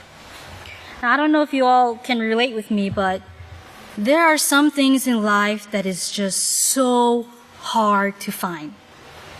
When you're running late, it's your keys, isn't it? It's always your keys. It's always your keys. And you find out, oh, they're already in the engine. Oh, okay. And then sometimes you're like, oh, you went to the store and you're like, where's my wallet? Where's my wallet? And then you have a purse full of junk. And you can't find that wallet. You just can't. So you gotta tell the store clerk, can I come back? I'm telling you, there's just some things that's so hard to find. And those who wear glasses, you know what I'm talking about. Where's my glasses? Where's my glasses? I lost my glasses. I can't see anything. I can't see anything. I can't even see to find my glasses. Oh. Okay. Sometimes you're on the phone with your sister. Yeah, I'm running late. I'm trying to find my keys right now. But you know what? I can't find my phone. I just can't. I can't leave the house without my phone. I mean, the keys is one thing, but the phone? I mean, when you get that phone call and you got your phone, you're talking to me right now on the phone. Oh, right. There's just some things that's so hard to find. I mean, you agree with me? But it's the truth. This is the truth. It's obviously there. It's obviously there. And that is the joy that we seek after. We want it. We're searching so hard. And it's just right there. It's just right there. But the reason why it's the hardest thing to find is because when you're looking with your eyes, you got tears. When you got to walk to find it, you got pain, right? And sometimes it's just because the feeling of lost. And that's what makes it so hard to find this joy. But what perfect example than Yeshua Messiah? I want you to turn with me to Yochanan chapter 15. And just like the speaker before me, I mean, I've been working on my speech for a long time. But this just came across me.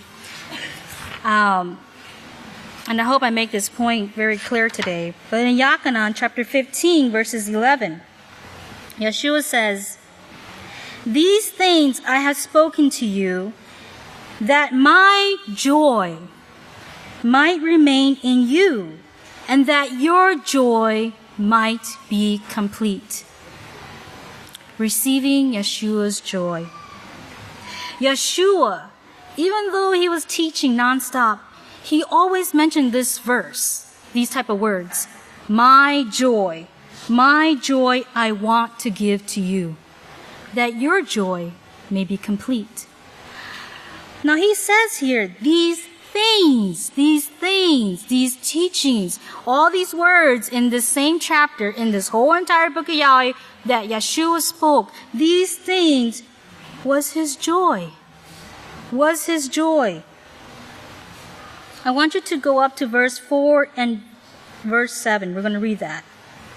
Because these are the words that brought him joy. And he's giving us advice on how to keep this joy. Abide in me, and I in you.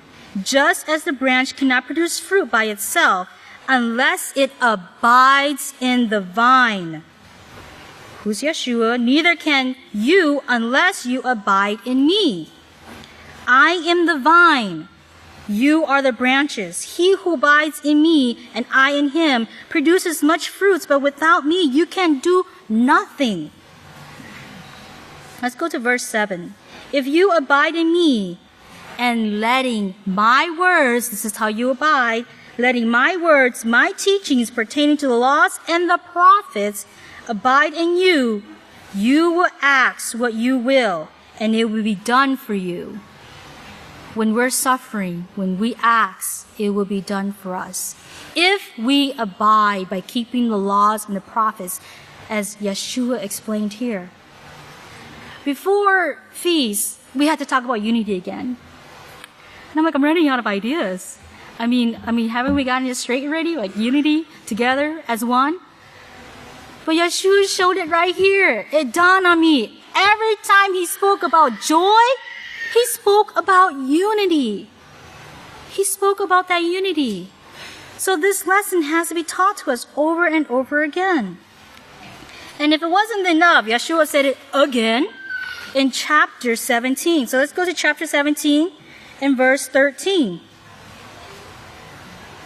he says in chapter 17, verse 13, he says, "But now I am coming to you, that these things I speak in the world, that they might have my joy fulfilled in themselves."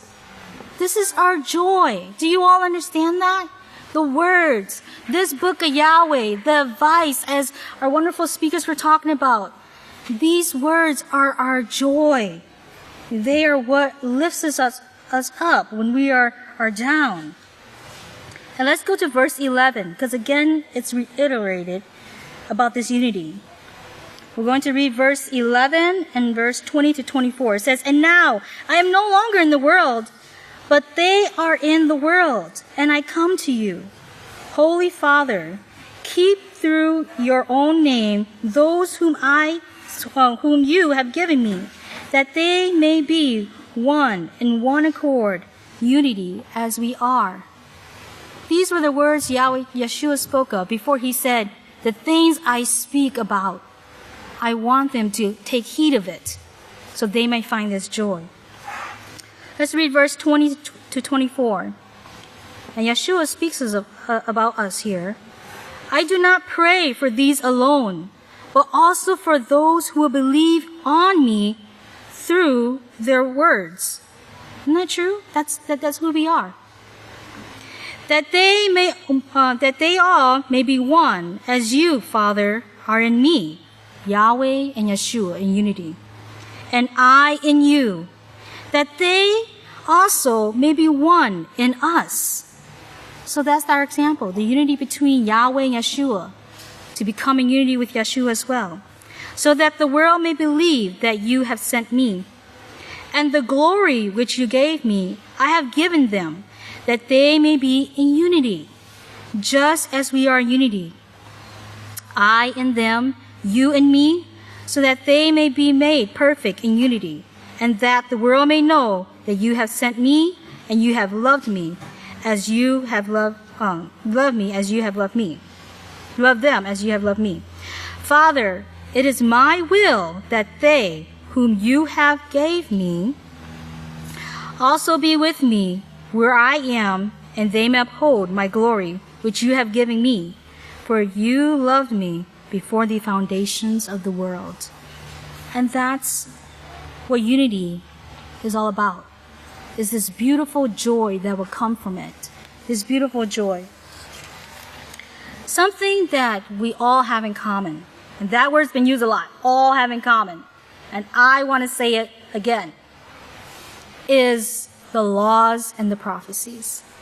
You can have lots of differences, lots of disagreements, but something that you can never disagree with is all the laws and prophecies written in the book of Yahweh, because it comes to pass. It comes to pass. So I want to talk to you a little bit about the joy I found in this book of Yahweh. And you all can relate, I know, on this. But second tithes is a great joy. It's a great law. It's a beautiful law. Because how many of you are like me? Your wallet's always empty because you are the greatest spender in the whole entire world. You can find 1,000 things to spend money on. If you don't know what to spend money on, I can tell you what to spend money on. My family can totally vouch for that. But if it wasn't for Yahweh's laws, I am telling you, I would be so miserable. Yahweh's like, Kalaya, we know the way you are. You spend too much money, you're going to have a miserable feast. Save a tenth for a feast. And when a feast come along, I feel like, oh my word, I could buy hamburgers 3 times a day. Right? So the beauty, the joy that comes from Yahweh's laws, because Yahweh knows us so well. We spend too much money. And the books, I want to share an example. Right before feast, and I felt like, oh my word, where have I been? And I knew where I was. There's a moment in my life where I was not in the house of Yahweh anymore. Again, it wasn't my choice. But during that time, Pastor was going around the world with the Peaceful Solution book for all nations. And my family only purchased one book. And just right before feast, a wonderful sister in the house, Yahweh, told me, there's 5, Koliah. I'm like, what? What? I love this book so much. There's 5. When I call, and she's like, and it's only $7. I'm like, whoa.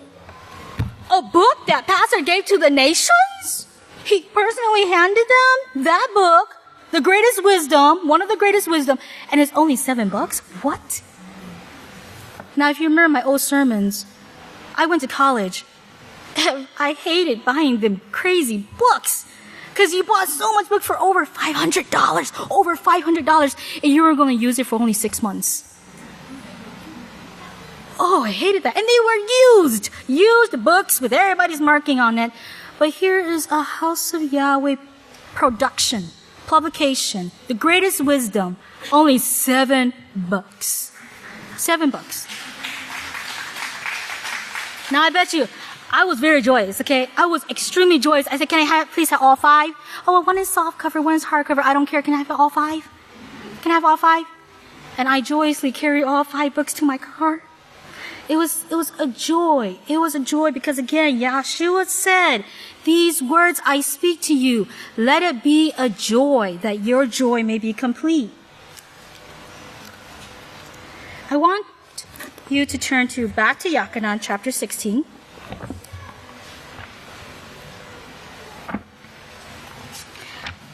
And let me just share something also that I hope can encourage every one of us. I was never a fluent reader. I hated reading. I didn't learn how to read fluently until I was in high school. That's the truth. Because I didn't find anything interesting. But when I came to the house of Yahweh, words start getting interesting. Reading start getting interesting. I wanted to understand and know and have a purpose to every moment of my life. How can I perform Yahweh's laws? Read it in the books. How can I make sure my walk with Yahweh is right? Read it in the books. Okay? So I don't care if you can't read, if you're a slow reader. Put your passion into learning, and Yahweh can work marvels with you. So let's read Yachanan chapter 16, verse 20. Says, truly, truly, I say to you, you will weep and lament, but the world will rejoice. And you will be sorrowful, but your sorrow will be turned into joy. A woman, when she is in labor, has sorrow because her hour has come. But as soon as her child is born, she no longer remembers the anguish because of her joy that a man is born into the world. Let's just jump down to verse 24. Up to this time, you have asked nothing in my name. Ask, and you will receive, that your joy may be complete. At times, I always hear it, and I say it myself. How can I rejoice when I'm hanging on a thread? Okay, this is a sewing thread. How can I hang on to the house of Yahweh when I'm on my last thread? How can I? Sisters, Yahweh have a long spool of thread for us. It may be one, but the law says, take that one thread and bind the laws. Bind this law with that one thread, these words of Yahweh. Bind it and bind it upon where? Your mind, your heart, your hands. And don't ever let it be forgotten. Don't ever forget that joy. Because sometimes, yes, the key's in the ignition. Sometimes the wallet's at the very bottom of the purse. That joy is here. You can find it if you desire it. If you all please stand for our next speaker.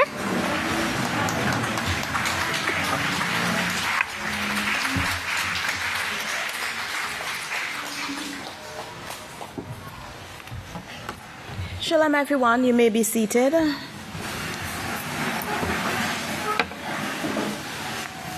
May the peace of Yahweh be with each and every one of you. On 7/29/2017, Overseer said something that stood out to me. He said, strive to be the very elect. Let me say it again. Strive to be the very elect. Did that stand out to anyone else? Did it stand out to you all?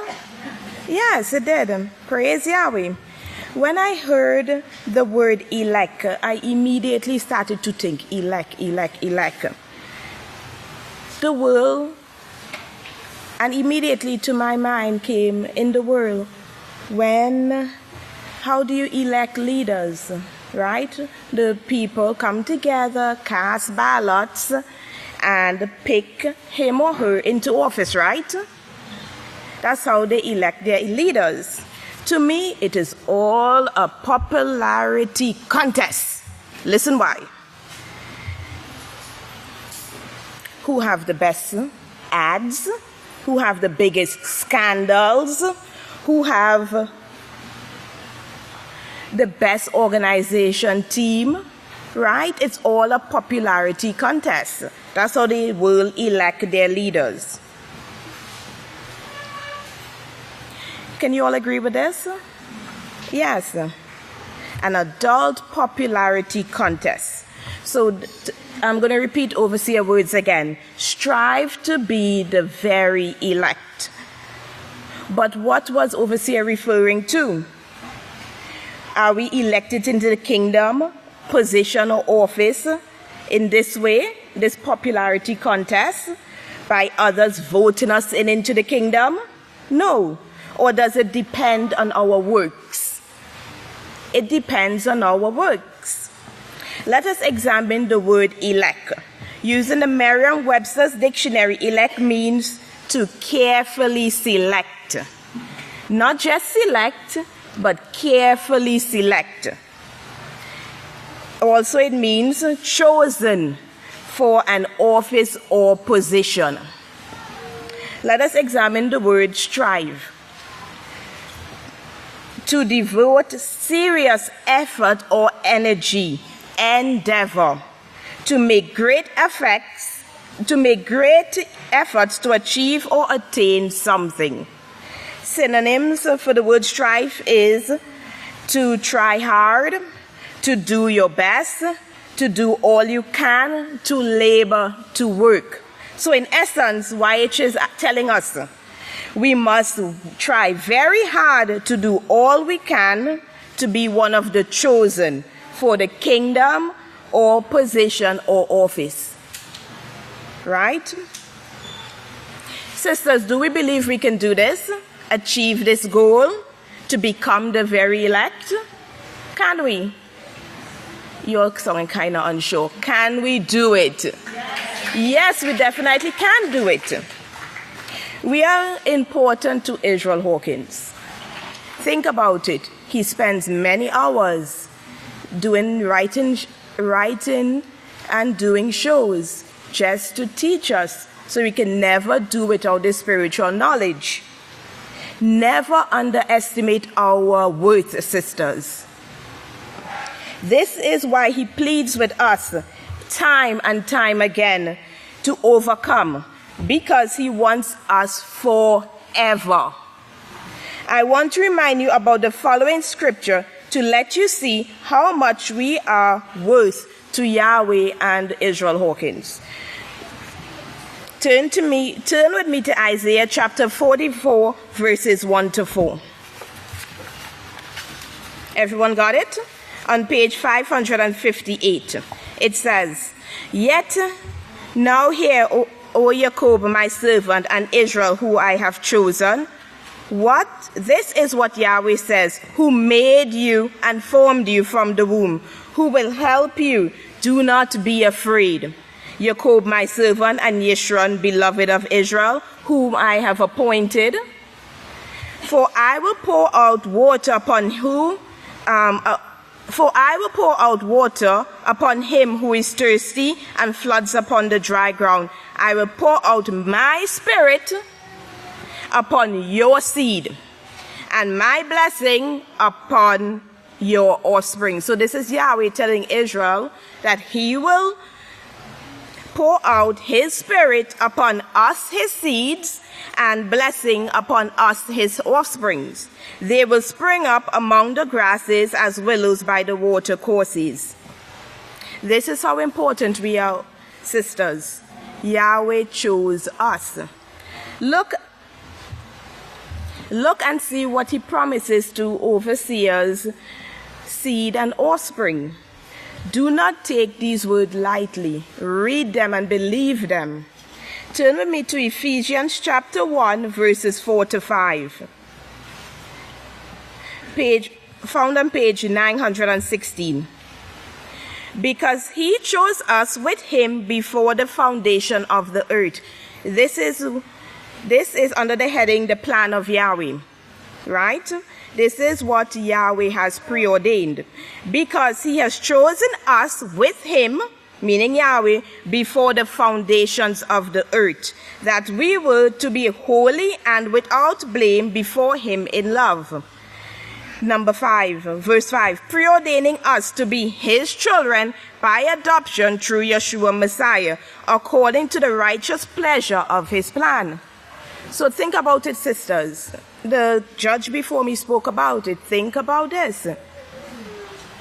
Before the foundations on the earth, what did Yahweh do? He chose each and every single one of us.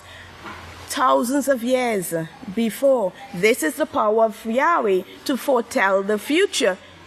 Every single one of us. He made it in a way whereby our genes are passed down and it comes to us, and we are called in these last days. He formed us. Do you all get it? He thought about us before he formed the earth. That is wisdom. That is knowledge. That is understanding, sisters. And he chose every single one of us to be part in these last days, to be part of this work, to bring peace to the nations. Do we get it? Do you get how important we are? Think about the millions of people who walk this earth right now and before us. But out of all those billions and billions, he chose each and every one of us. Think about the knowledge you have to do that. Right?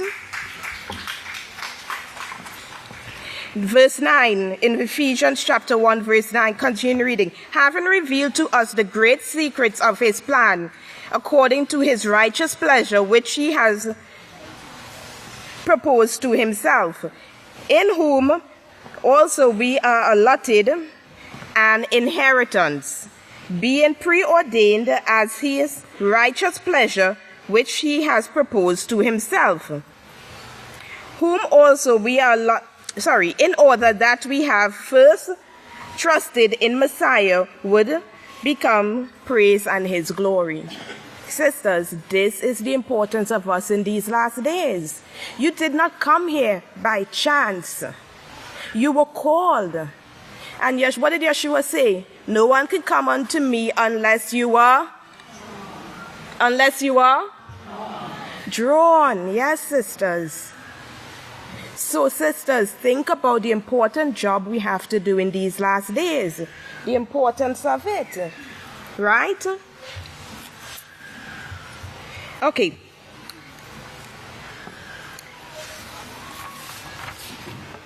First, but to be this very elect, right, we have to hate sin. Remember, sin is the breaking of Yahweh's laws. We have to hate sin first and foremost. We have to get it in our minds that sin, because of the breaking and rejecting of Yahweh laws, sin has caused many diseases, pestilence, sickness. That is what we have caused upon ourselves because we rejected the ways of Yahweh. So to be this elect, we have to first know what is sin, right? And we all know what is sin. And then we have to turn from those ways. Put that old man to sleep. Secondly, Recently, Overseer has been talking about glory and glory and glory. You all remember that, right? Speaking about glory. So I work with the most excellent workers in the house of Yahweh. And I was speaking to them and I asked, did anybody look up the word glory? They said no. I said, okay, let me pull out my phone and look up the word glory. So look at the meaning of glory. Everybody seeing it? The meaning of glory. And below that you have the synonyms for glory. Exalt, jubilate, rejoice. You get that, sisters? And that is the theme for this feast, rejoicing. I found that was very remarkable, right? I really found it was remarkable. Turn with me to Matthew chapter 5, verse 12. And it reads, rejoice and be exceedingly glad, for great is your reward in heaven. Rejoice and be exceedingly glad, for great is your reward in heaven. For in the same manner they persecuted the prophets who were before you. So we have to be rejoice and be exceedingly glad. Sisters, for myself, I can be honest with you and say, not all times I rejoice. We all have this thing whereby we like to complain. I'm the number one complainer. The food too cold.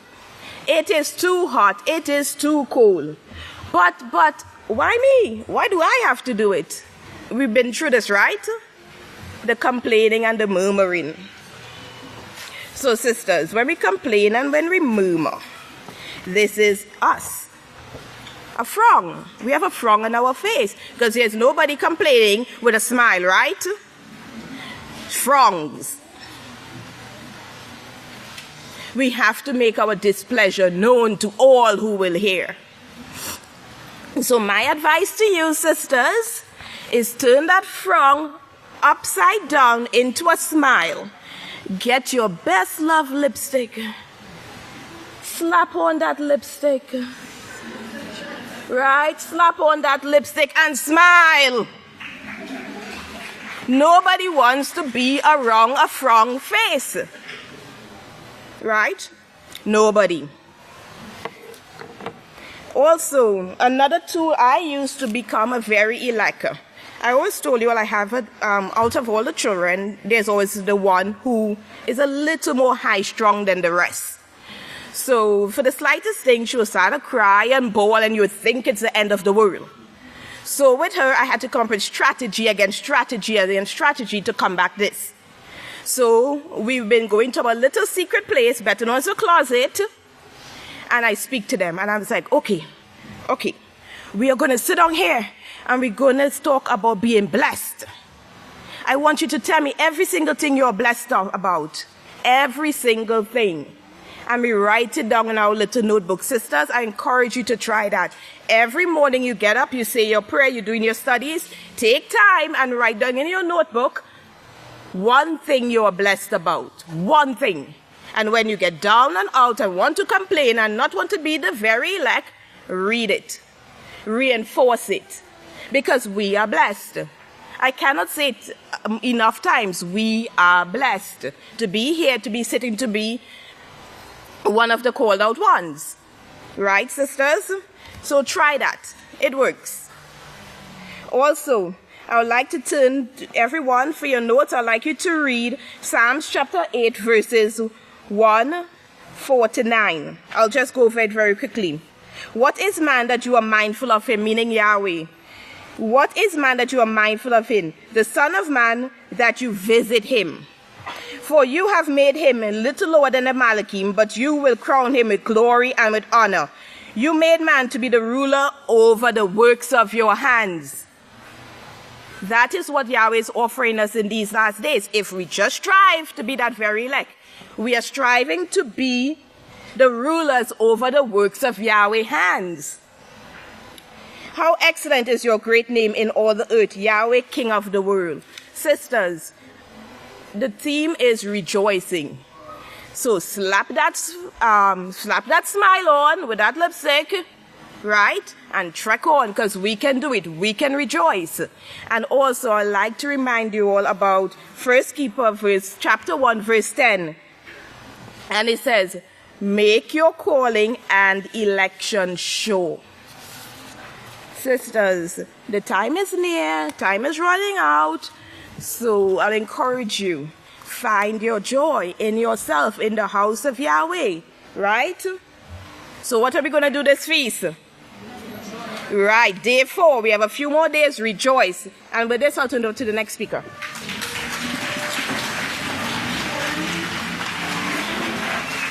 Shalom, you may be seated. Okay, the title of my speech today is I set before you this day rejoicing or anger.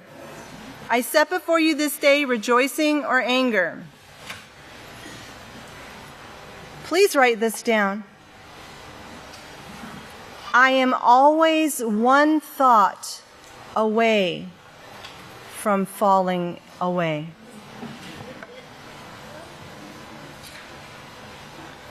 I'm always one thought away from falling away. The reason I ask you to write this down is because we know that thoughts lead to, and feelings lead to. So if we at any time give in to these negative thoughts, or these thoughts of, it's too hard, or I can't do it, I just can't overcome, we are always one thought away from falling away. We have to give ourselves, we've heard such great speeches today. So since they did a lot of that for me, I'm going to just jump to the chase here. How many of you would have come to the feast if you would have heard an advertisement like this? Come, spend 8 days of being tested and tried, squeezed like lemons, like olives. Come where things might not go the way that you want them to. You may lose your electricity, not have propane. You may have water problems. Come, 8 days, feast with people that you don't know, with flies. How many of you would have just jumped on the train or plane and just hightailed it here, right? Yahweh tells us to come and He tells us to rejoice. Yahweh gives us the rewards and He tells us what we're going to achieve if we can endure the flies, the tests, the trials, the cramped quarters, maybe losing our running out of propane, our electricity going out, all these things that might occur to us. He tells us, if you endure these things, this is what I'm going to give you, right? So Yahweh the overseer told us many years ago, Yahweh dangles like a carrot. How many of you ever seen a horse running a race? And they got these carrots, you know. So, you know, we're running. Yahweh gives us the carrots. The carrots are the kingdom. It's the position that we're going to have. And sometimes you might find that one of the other horses or donkeys is trying to eat your carrot. There's enough carrots in this garden for every single runner of these races. We are not competing against one another. We are running with each other. I want us to keep that in mind. Jacob 1, verses 2 through 4. It says, my brothers, count it all joy when you fall into these various temptations and trials. When I first came to the house of Yahweh, I read that and I thought, count it all joy when I'm tested and trialed? When the trials and the tests come on me, I have to count it all joy?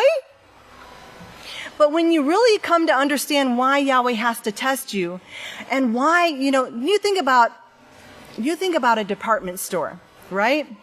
And there's managers in that department store. These people are given authority. They can give you your refunds back. They can exchange merchandise. They have authority over this store.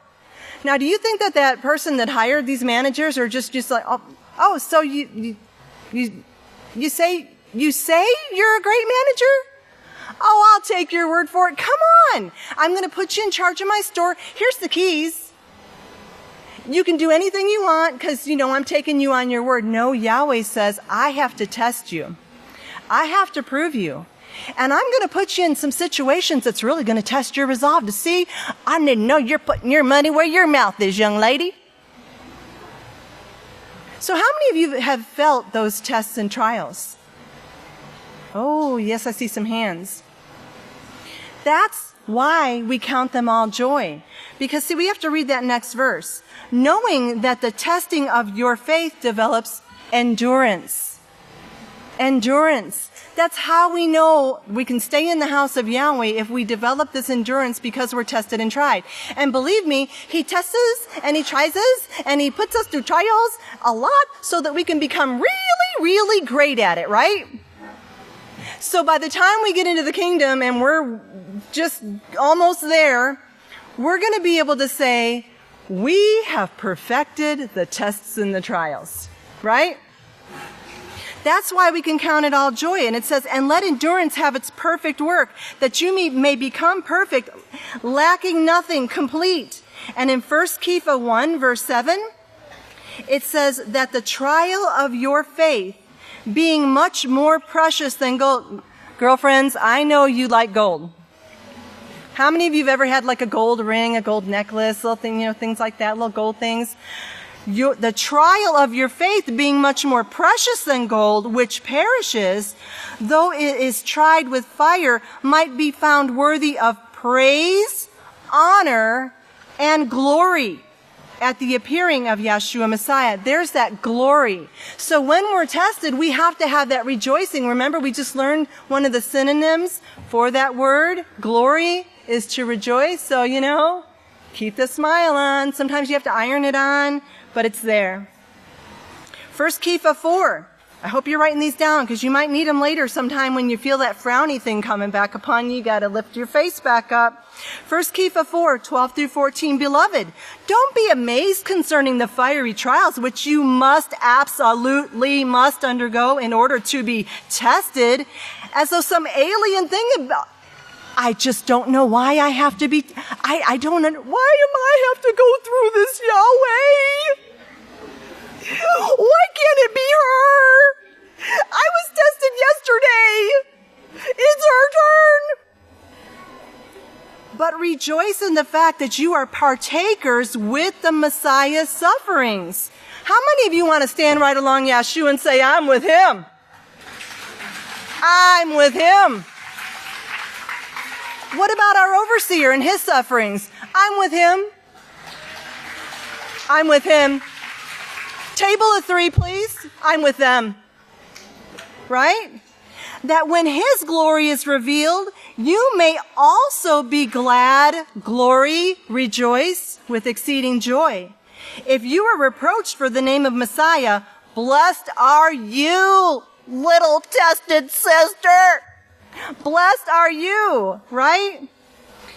For Yahweh's spirit of glory rests upon you. That is it in a nutshell. Now, if we don't rejoice, I got some bad news for you.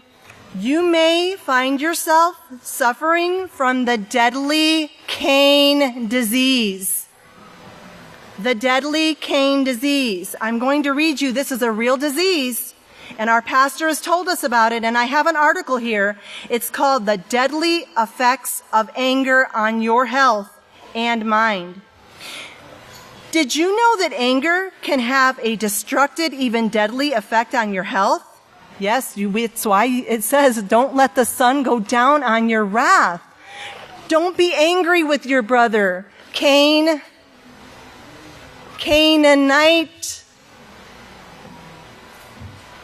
Everyone gets angry. Peaceful Solution teaches us that. Here's still reading from the article. But according to Dr. Don Colbert, MD, he's got letters behind his name. That means he knows stuff in the world. Author of Deadly Emotions, anger can profoundly damage your health. Depression, aka not trusting in Yahweh. Anger, aka uncontrolled, is not showing love for others. Guilt, aka not forgiving yourself. Condemnation, aka, that means also known as, just in case you didn't know, not willing to forgive others and holding grudges.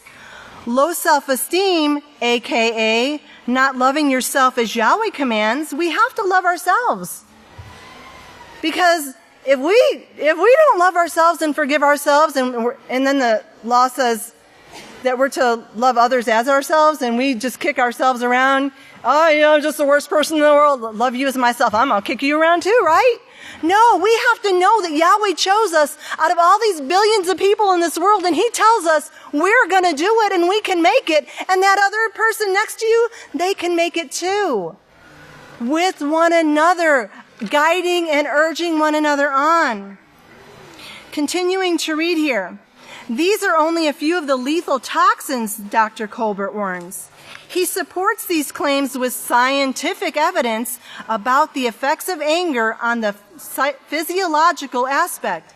Simply put, the effects of anger triggers a biological embedded fight or flight response. However, in modern life, right now, that response is unnecessary 99% of the time. I lost my keys! Where's my keys? Somebody stepped on my toe. You cut me off in traffic. See, these things, they're not necessary. It's not necessary for us to get so worked up in anger in this modern day and age. Used to be back in the day, it took a whole lot more than that to upset someone. Now they're busting out windows in hotel rooms. They're plowing crowds with machine guns. You can't go to the movies. You can't go to the store. You can't go to a concert. You can't go to school. You just can't go. Except going to the feast where we learn this great peace, right? I'm going to jump down here. It says, worse yet, fight or flight response is actually killing us, according to Peter Williams, author of You Can't Afford the Luxury of a Negative Thought. You Can't Afford the Luxury of a Negative Thought. It's a book for people with any life-threatening illnesses, including life itself. Okay? That's why it's important to teach yourself how to handle your anger. We learned that from the Peaceful Solution Character Education Program, which our pastor has given us freely. It can reduce stress in healthy ways to minimize its physiological, psychological, and physical consequences. These functions reflect our genetically coded response to danger from Cain's lineage. The whole world has gone the way after Cain, and right now it says nowadays these strong chemical reactions are inappropriately triggered by minor annoyances. Minor things. You stepped on my toe. You stepped on my toe. You, right there. Right? Like getting cut off in traffic or not being spoken kindly to. In fight or flight, your body's resources mobilized for immediate physical action. Any bodily function is not directly related to fighting, fleeing. It's put on hold, including, this is what some of the things that cell production, body maintenance, circulation, healing, long-term consequences from a moment of fury. The health consequences of continual fight or flight responses can be severe. Problems like headaches, digestive imbalances, insomnia, anxiety, depression, high blood pressure, heart attack, stroke. And then here's another. Is your anger putting you at risk for heart problems? Your heart is especially vulnerable. I urge you, I don't have time, but go on the internet and look these things up.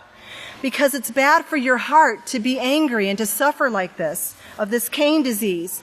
In Psalm 32, verse 11, Yahweh says, be joyful in Yahweh and shout. Not shout at everybody, but be joyful and shout, praise Yahweh. You've called me out of this sin-sick world and you've brought me with all these people that are suffering and coming to perfection with me. Praise Yahweh. Be joyful and shout. Righteous ones rejoice in you. All who are upright in heart, that's a joyful heart, not a heart attack, are joyful in you. We can never forget how thankful that we need to be that we are here. Praise Yahweh. Don't ever forget that. We want to be Yahwites, not Canaanites. Please stand and welcome our next speaker. May Yahweh bless your understanding.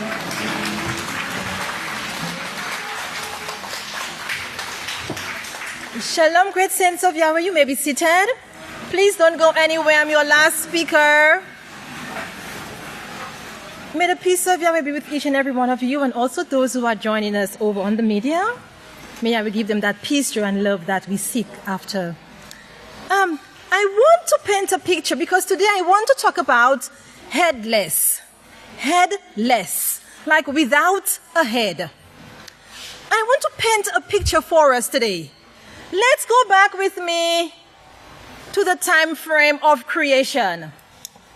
And we have Father Yahweh, and we have his wife Hillel. And then we have Hillel saying at some point, well, I don't want you to be my head anymore. She moves away from Yahweh. So what you find is no head. The system that we live in today is a system without a head. It's a headless system. From the beginning at that point to now, we have a headless system.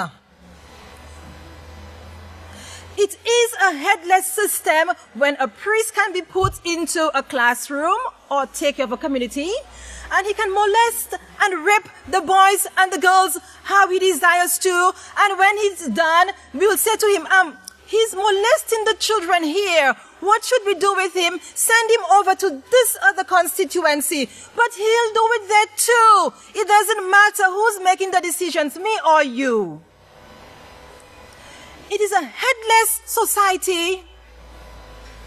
When the refugees can't find a place to sleep, when the refugees come to the United States and they decide, well, they're coming there for help, for food, for protection, and what do?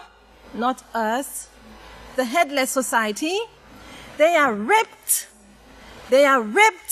and molested. Refugees, women, men, children.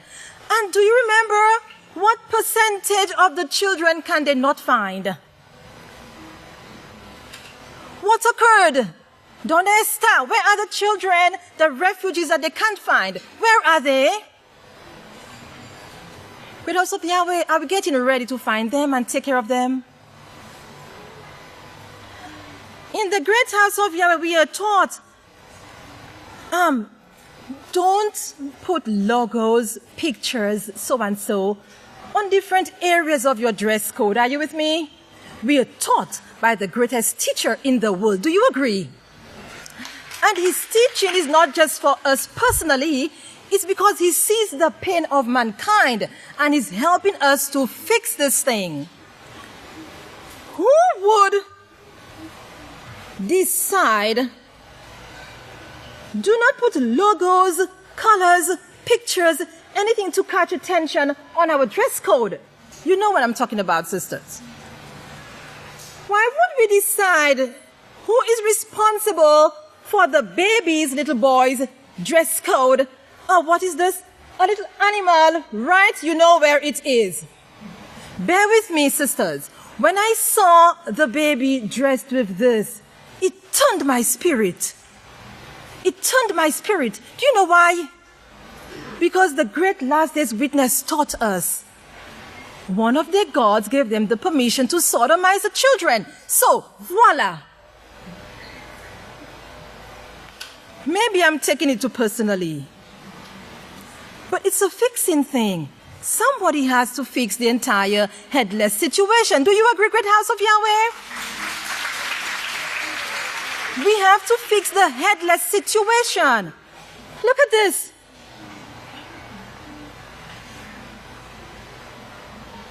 Do not put them on our dress code. Well, when we are done fixing, would you see any of these anymore? Headless is when the news showed us all the sick and suffering children. We could not even eat after we saw the news. That's headless.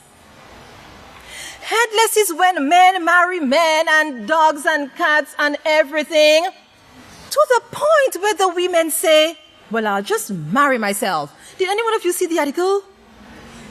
Yes, where the woman said, where the woman is marrying herself. I married myself. This is the extent of headlessness. So when I shared it with one of my teenage daughters, I said, oh, look at this. Now the women are marrying their own self. Guess what she said? She said, Well, I guess they won't be committing adultery that way. It's a headless society.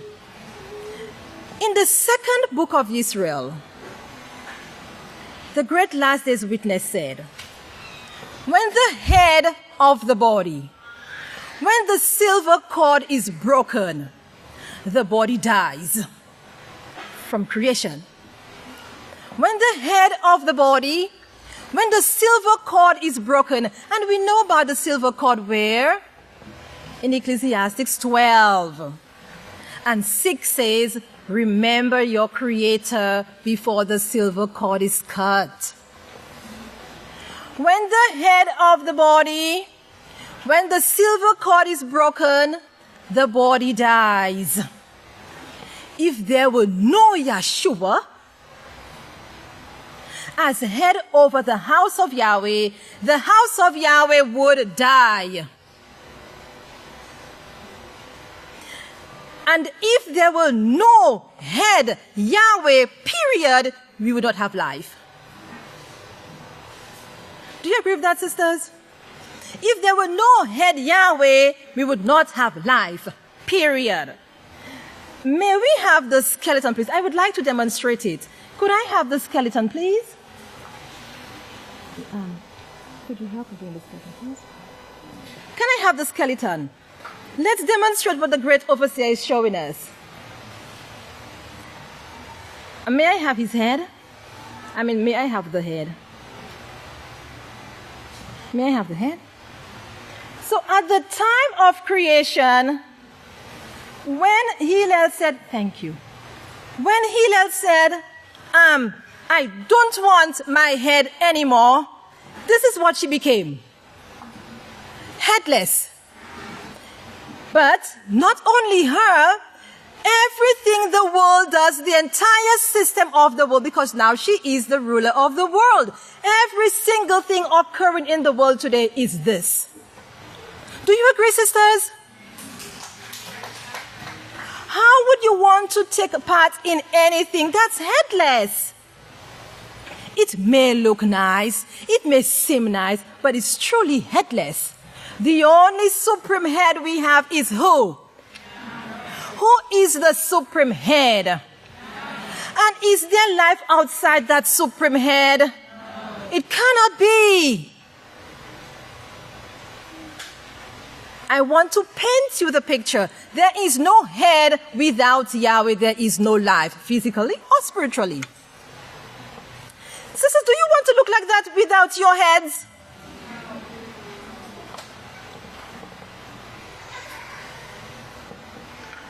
Law number 2 says, submit to Yahweh as the supreme head to be in unity with Yahweh. Submit to Yahweh as the supreme head to be in unity with Yahweh. Deuteronomy 6:4. Let me ask you a question. If you submit to Yahweh as the supreme head, then you have promises made to you. True or false? Yahweh promises us protection. Now, what Yahweh says he will do, he will do. Does Yahweh lie? Can Yahweh lie? No. So if Yahweh says it, will he do it? Do you believe that? If Yahweh says, I promise you protection, then you will have protection. We will have it. Yahweh, a head who loves his children, also gives them teaching or the ability to be taught. Do we not have the greatest teacher in the world that Yahweh gave us? What is his name? So do you think Yahweh gave us a great teacher because he loves us? Of course. If you have a head like Yahweh, the power, the Father, he also promises us food, shelter, and clothing. Food? On the Day of Atonement, did you really want your food? Food? So, just before the Day of Atonement, there was the announcement came over the radio. It said, we have cultural differences, okay? So you have to understand how I'm saying it based on the announcement. The announcement said, at the cafeteria, you may order your Abel's kitchen food as well. So to me, what it was saying was, and then it was soft, and then my mom said, but that's a soft announcement. Suddenly became loud. And it said, after you eat in the cafeteria, you can also get some more food at Abel's kitchen. Not like that, but to me, cultural differences, that's what it said to me. When you're done eating at the cafeteria, get some more food from Abel's kitchen. And I said, food. Now, if you have a supreme head like Yahweh, he also offers us peace, joy, and love. Now, one of the teachers before me spoke about peace, joy, and love. Sisters, it may not always be the way you perceived it to be. It may not always be the way you anticipated it to be, but I thought that's how it was going to be. It may not always be the way you wanted it to be, but I really wanted it to be like that. Peace, joy, and love. It may not be the way that you thought it would have been. Sisters, if you agree to submit to Yahweh as the supreme head, to be in unity with Yahweh, then drop it. Drop the way that you perceived it to be. Drop the way that you really anticipated it to be. Drop the way that you really wanted it to be. Because Yahweh's thoughts are not like man's thoughts, and Yahweh's ways are not like men's ways. So take away from ourselves the way we perceived it, the way we really, really wanted it, and let Yahweh do the job for us. Do you agree, sisters? Let Yahweh do it. Is he not the supreme head? May we put the skeleton's head back to give us the entire body, please? He is the supreme head. The entire world is thus without a head. The complete body has to have the head. Thank you. Praise Yahweh. The entire body. She's trying to rejoice. The entire body must have a head, and the entire body. Now, do you agree and believe that Yahweh is your supreme head? In the world, there is no head. So in the great house of Yahweh, we will agree to submit to Yahweh. Do you agree? We will submit to Yahweh, and forever we'll have a supreme head to take care of us. Praise Yahweh. I'm going to turn it over to the great priest of the house of Yahweh.